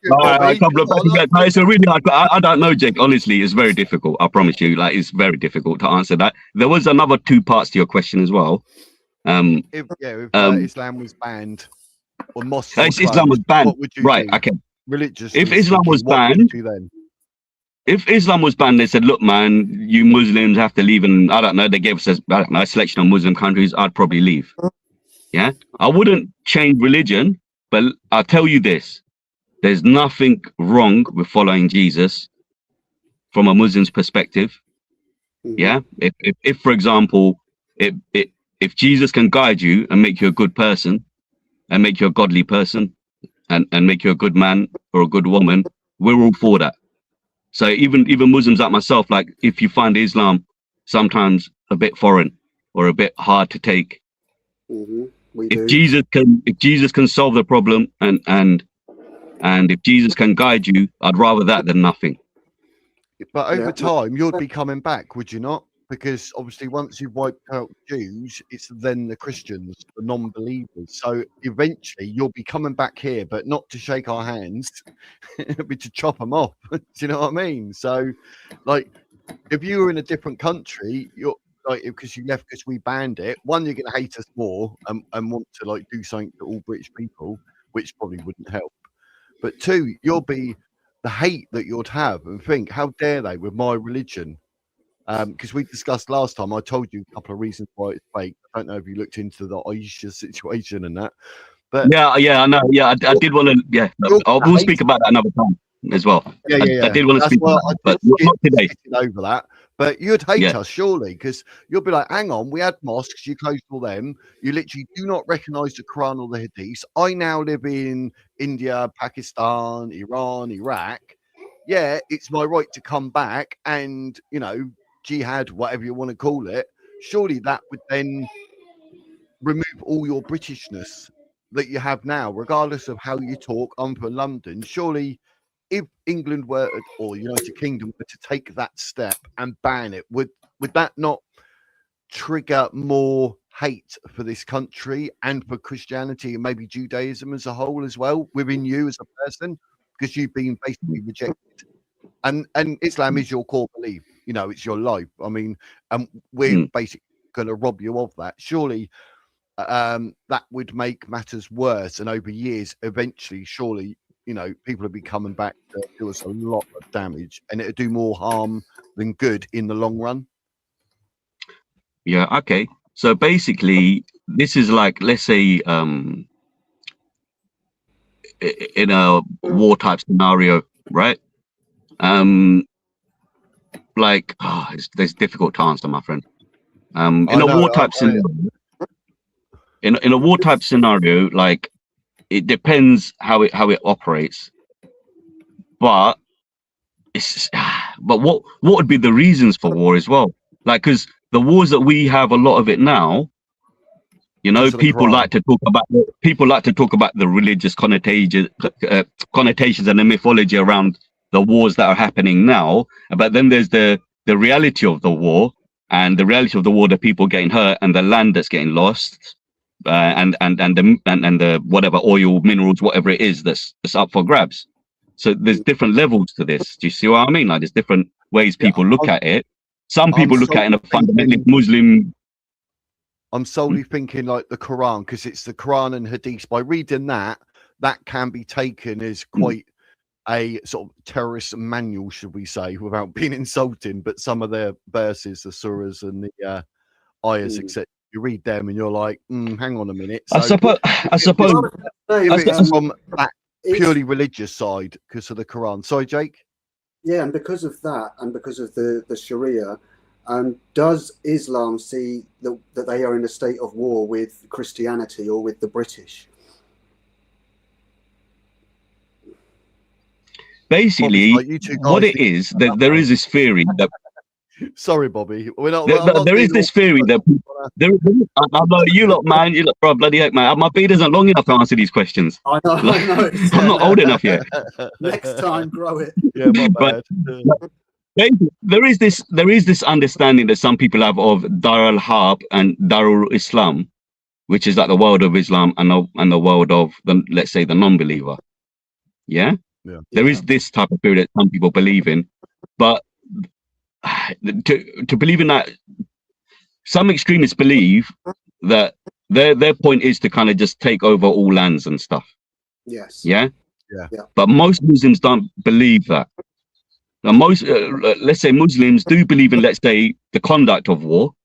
Like, if a war scenario happens, you do certain things, and then there's rules to the war, and then let's say the war ends, and the bounty and the losers and the winners, whatever, all gets divided, right? We do believe in that kind of thing, right? You know, from a Muslim perspective, and I think that's just pretty much any country or any kind of army, whatever, kind of would operate like that. But I do believe that not every Muslim has this right to, let's say, fight, let's say, even in a war and that. For example, here, like, there's I don't know how many soldiers there are per population of Brits and English people here, Not but many. only they would have the rights to, let's say, go to war and maybe shoot someone or whatever. Do you get it? Under war rules. But you can't do that as a normal person. Do you know what I mean? I think with Islam, there's that part of it as well. Like certain parts of it, in terms of war and stuff, it's nothing to do with like the general populace. Right. Like you'd have your educational class Muslims, you'd have your working class, you'd have your store workers, your shop workers, just normal everyday people, and there would be a set of an army people. I mean, the issue happens when it's civilian problems, isn't it? Do you understand? That's where I think because armies will fight armies, right? In that set context, but then the issue comes within the people. Maybe I just, not got enough wisdom to really answer that. Well, I think it's good though to have these conversations, because we appreciate that it's not easy for you. You have come on here, you're the only Muslim that's been on the stage. We get that, and we get that, that people are hostile towards Muslims at the minute. And so, I appreciate the fact that you have come up here and, had a really respectful and decent discussion like you always do. And I think it's really important that we do have these opportunities, because we don't often get the chance to speak, or I certainly don't get the chance to speak to people from Muslim communities, because there aren't any around here. So it's important for me to understand, that there's not a consensus thinking amongst Muslims, that it is much more nuanced than sometimes we let on. Yeah. I'm just gonna go somewhere we've got more light so you guys can see me. Yeah, so I don't mash up your podcast. I'm gonna have to split, I'm afraid, because I'm getting a bit knackered now. Are you on a bounce? Yeah. Okay. Realised it's 7 o'clock. Bloody hell! Yeah, I started at 4, didn't I? Yeah, it started ages ago. Wizard, what about you then? Did you want to cut the stream? Are you around tomorrow, 4 o'clock? Yeah. If you're around, I'd love to have you back, and like we talk properly. And obviously, again, like I said last time, I'm saying it again now, because I don't want you to take anything I say as an offence or an attack on you as a person, because I respect you. You come back, you talk. We solely talk about Islam. Some of these things I'm saying are so far-fetched, but it's just to understand your mentality. And if I met you in the street, you're sort of, I'll probably shake your hand and go, yeah, good for you. You're not a threat to people. So don't go thinking that I'm trying to catch you out or anything, or talk bad about you. You're probably a good man. Personally, I've got no right to insult you. So if I do say anything, it is a bit like all cuts a bit deep, then please call me up on it and say, but I'd just like to get your idea of, and obviously I do respect you, and I really do appreciate you coming on, and I'd love to have you back tomorrow at 4 o'clock if you are about, sir. Yeah, sure, I will come back. And obviously the thing is, obviously I know you guys are grown-up people, you're decent people, right? So that's obviously why we're just trying to learn, mate. We want to learn, and exactly. Some of the things people say might sound crass. Some of it might come out a bit hard to hear. But it's true. We've got to have it out, I suppose, in a general sense as well, And also, you're on here as well. It's for the right reasons. That's the main thing. Yeah, and it's a very different platform here than on Lugna's platform, because you've got much more opportunity to speak and state your case, and also you haven't got any of the competition from people who are just there because they want an argument and things like that. And we've all seen people who are like that, and you don't tend to get that here. So it's a really good space. Yeah. Also, I did find it a bit difficult on listeners at times. I was given not many minutes sometimes. It could be a bit repetitive, yes, at times. But no, I really appreciate the fact you've come on here. You shared personal information as well. That's not easy and difficult. And I really respect that. So it's been good to have a catch up, Bobby. Good to see you. It's real life. That's what we appreciate. It's real life. Do you know what I mean? You're a genuine bloke. We're trying to be genuine with the questions. So, it's come exactly. That's exactly my point. We're living these moments. Let's not be those people that look back at it in 20, 30 years and read about it in books. Yes. Let's be the people that try to help. And that did something positive. I agree. Exactly. No, I agree. No, good on you, Bobby. Good to see you. So, that'd be so. Yeah, if you're around tomorrow at 4 o'clock, Bobby, from the get-go, then we want you up straight away. Jake, you're about tomorrow at 4 o'clock? Yeah, I'll be about tomorrow. Excellent. That's us three guaranteed. I don't know if anyone else is there. And just so you know, Bobby, if I ever get anyone up and they are insulting or say whatever, I will boot them in respect for you for being here and talking. So don't go thinking like at any point someone's going to have the right to sort of be cruel, to show hate or be nasty at you. On my channel, you have my word that will not happen. And I will make No, I action. appreciate it. I really And I will appreciate you saying that. But I know you guys are good, respectful people and honourable people. That's why I bothered like reaching out. Yeah, No, and I no, we appreciate that. So Bobby, we appreciate it. yeah, And you've All done right, it guys. a long time, fantastic. not just today. It's been for well over a year that you've been doing this sort of thing as well, as to my knowledge, anyway. So it is not. He's not just saying it is consistent. He's a good guy. Yep. All right, guys. Try to be. All right, fellas. You know, Have a nice evening. happy days. Hey. Thank you very much, Bobby. Goodbye, I everyone. look forward to seeing you tomorrow. I'm going to think of some questions. All right, I'll have a shave and a haircut. Oh, no, you got to grow your beard now, mate. You got to grow your beard now. Sorry, you're going to be wizard. All right, guys. Bye. All right, mate. Take it easy. Thanks Easy. for giving this platform. It's, one that we all respect. It's a really good platform that you're offering, and we do appreciate that. And we also appreciate when you share your stories as well, like you did yesterday, which I know can't have been easy for you to speak about those things too. So thanks for doing that, and for providing what you provide. That ruined me for the rest of the night. I tell you, I go all quiet and that because I'm like, oh my God, I've said something, blah, blah, blah. It does, it plays on, you must have it if you say something like, 2 hours later and you think, oh, I might not be able to sleep tonight. That's bugging me. I've said whatever. But at the end of the day, it's better out than in. That's what they say, isn't it? Yeah. And I'm glad that, you felt that you could say those sort of things. That's a good thing. And I really do mean it. I think that you're doing good work here, and I think people are responding very well to that. And people actually do want. People are not happy. People are angry, but they want to do something about it, and they're not prepared to just sit there. And there are a number of ways that people can sort of do something, even if it's just doing some research on their own or whatever. And for anyone who is in the chat today, come up on the stage. It's not demanding. It's perfectly fine once you're up here. People will be respectful. No one is out to get you. No, we just like to challenge ideas. That's all. Or I do anyway. Yeah, definitely. So, and I appreciate you sort of taking control today, because obviously with my voice and I'm trying to I've saved it for the end here, so I know I can try and talk. But it's been a nightmare. I appreciate you asking questions and keeping it all going for me, mate. I really do appreciate it. Well, I wouldn't want to appear that I was imposing on your channel, but I know that you're having difficulty speaking today and yesterday. So, yeah, I demand you take over. Otherwise, I can't go live. I can only maybe do half hour, 45 minutes, and I'd have to stop or something. So, and I don't want to do that because we all meet up and talk. So, I'm happy to do that if that helps you out, and if that's what people want, then yeah, that's fine. And I hope that at least something from today, I hope, is that people have learned something, or they've thought about something in a different way, or thought about something that they never thought before. Then I think that just goes to show that you've done a really good thing here today. And it was a really good chat with Slim as well. Great guy, good things to say, and really, really interesting. Yeah, definitely. I like him. He's very, very knowledgeable. He is. He makes me think in a different way, because he'll say something in a certain way, like you do, really. And I'm like, oh, I've never thought of it like that or looked at it like that. Oh, appreciate that. Thank you. Free education in school. We can let Slim enjoy the crepuscular light of dusk. That bloody word, yeah. I read that. I was going to look it up. I forgot. But bloody hell, yeah. You can tell you're an English teacher, mate, when I was reading that. Oh, I know. I did it on purpose, though, just because I knew if I put it right at the beginning, people will say, what the fuck is that? And look it up. So that was the only reason. And thanks to have subbed as well and have read the article.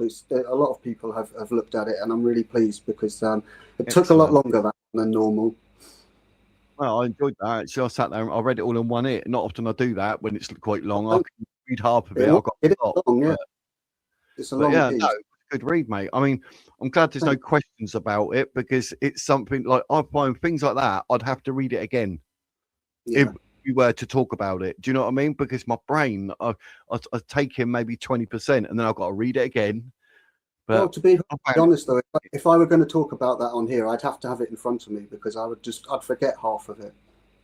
And that's why I prefer writing to speaking because you have more time to be more accurate in what you want to say and phrase it carefully and, you know, convey exactly what you want. When you're speaking, you're having to do it, you know, immediately and off the cuff, and you don't always express yourself in the way that you want to. Yeah, I get that. I should send you my bloody wizard book, shouldn't I, that I wrote? But it's like 80,000 words. You're like, fuck off, mate. That's a lot, 80,000 words. Wow. Yeah, 26 chapters. Wow. Well, I mean, I could have a look at it and I could give you an idea of, you know, general idea, because often I've found with longer pieces that there are habits that people have that you can spot that, you know, from just reading a couple of pages. So yeah, I can do that if you like. Mate, it took longer to read it, edit it, than it did to actually write it, because exactly what you've just said. And I was like, oh, he said. I was like, I've just said that about 3 times in a row there. No, right. Look. What I do is when I write, I sort of like vomit out everything on the page in a sort of frenzy of writing, and then I will leave it till the next day or the day after, and I'll go back through it and I'll rearrange it. I'll change the wording. I'll change the sentence order, and I'll make it till I think it's perfect. And then once I've done it, this is the strange thing about it. As soon as I've done it, I don't care about it anymore because I'm thinking of the next one. Yeah, that's what I was like with my chapters, literally. Yeah. Like, move on. And then I had to read the whole lot. And I was like, oh, I read the whole lot twice while I was editing it. Something that, again, if you wanted to discuss something at some point, I mean, that's something that, you know, maybe could talk about. I'm sure there's a lot of people in the chat who have done some writing or who want to do some writing, and, you know, maybe look at something about how they can improve it or whatever, if that's what people are interested in. But I'm bloody starving. I don't know about you. I haven't eaten a single thing today. No, I haven't. I had a packet of crisps earlier, which I only ate them because I knew it'd scratched the back of my throat, which was quite nice. But yeah, I think White made pizza. Chicago Town pizzas. Not bad. Sweet and sour chicken for me today. Oh, nice. That's going to be sour, mate. Well, I get it from the butchers, you see, so I know it's local meat, it's local vegetables that are in there. Good stuff. Excellent. Oh, well, right, I'll let you go and eat then, mate. That's brilliant. We'll wrap this one up. Thank you very much for today, mate. Like I said, I appreciate it. And My pleasure. Thank you. You take care of yourself. And thanks to all those in the chat as well. Sorry I didn't get to speak to as many of you as I often do, but I was a bit distracted. Take care. It's here, mate. There we go, ladies and gents. Happy days. Yeah, I was, but then when as a conversation went, I get more involved and I forget. I think even up the cherries was like, "Are you going to show the comments, then, Wiz?" I'm like, "Oh, sorry, mate, I forgot." I'm like so enthralled. I can see what some of you are saying, and I wouldn't put them up while Bobby's here out of respect for Bobby, because we're not here to sort of throw mud in his face. Do you know what I mean? We just want to talk and get the man's genuine views and what he thinks, what he feels. So, you know, it's all good. So, was Sharia? Oh, Sharia. Yeah. Oh, we haven't spoken about Sharia law with him. I wonder if he, yeah, but happy days. But we're back tomorrow at 4 o'clock with Bobby and Jake. So that's going to be a cracker. It's going to be a cracker. Jacob's cracker. Oh, it's Jake's cracker. Jacob's cracker. I'm just talk crap now, you know. Right, I need to go in my voice. I'm going to have something. Hopefully, I'll be all right tomorrow. But you know, who knows? But thank you, every single one of you in chat. I do appreciate you doing your comments and that, and I do try to put them up as much as I can. But as you saw, I did it. I get involved and I'm listening away, and I completely forget. So, but my bad. But it's all good. But it's happy days. But I will be back tomorrow at 4 a.m., 4 p.m. Like it says at the top of the screen there. Look where I'm pointing. Look, Sunday, 4 p.m. Happy days. So thank you very much, ladies and gents. Have a great evening. Stay safe. Enjoy your evening meal if you haven't had one yet. And I'll see you at 4 p.m. So, like I say at the end of every single blooming video, that is the Wizard's words.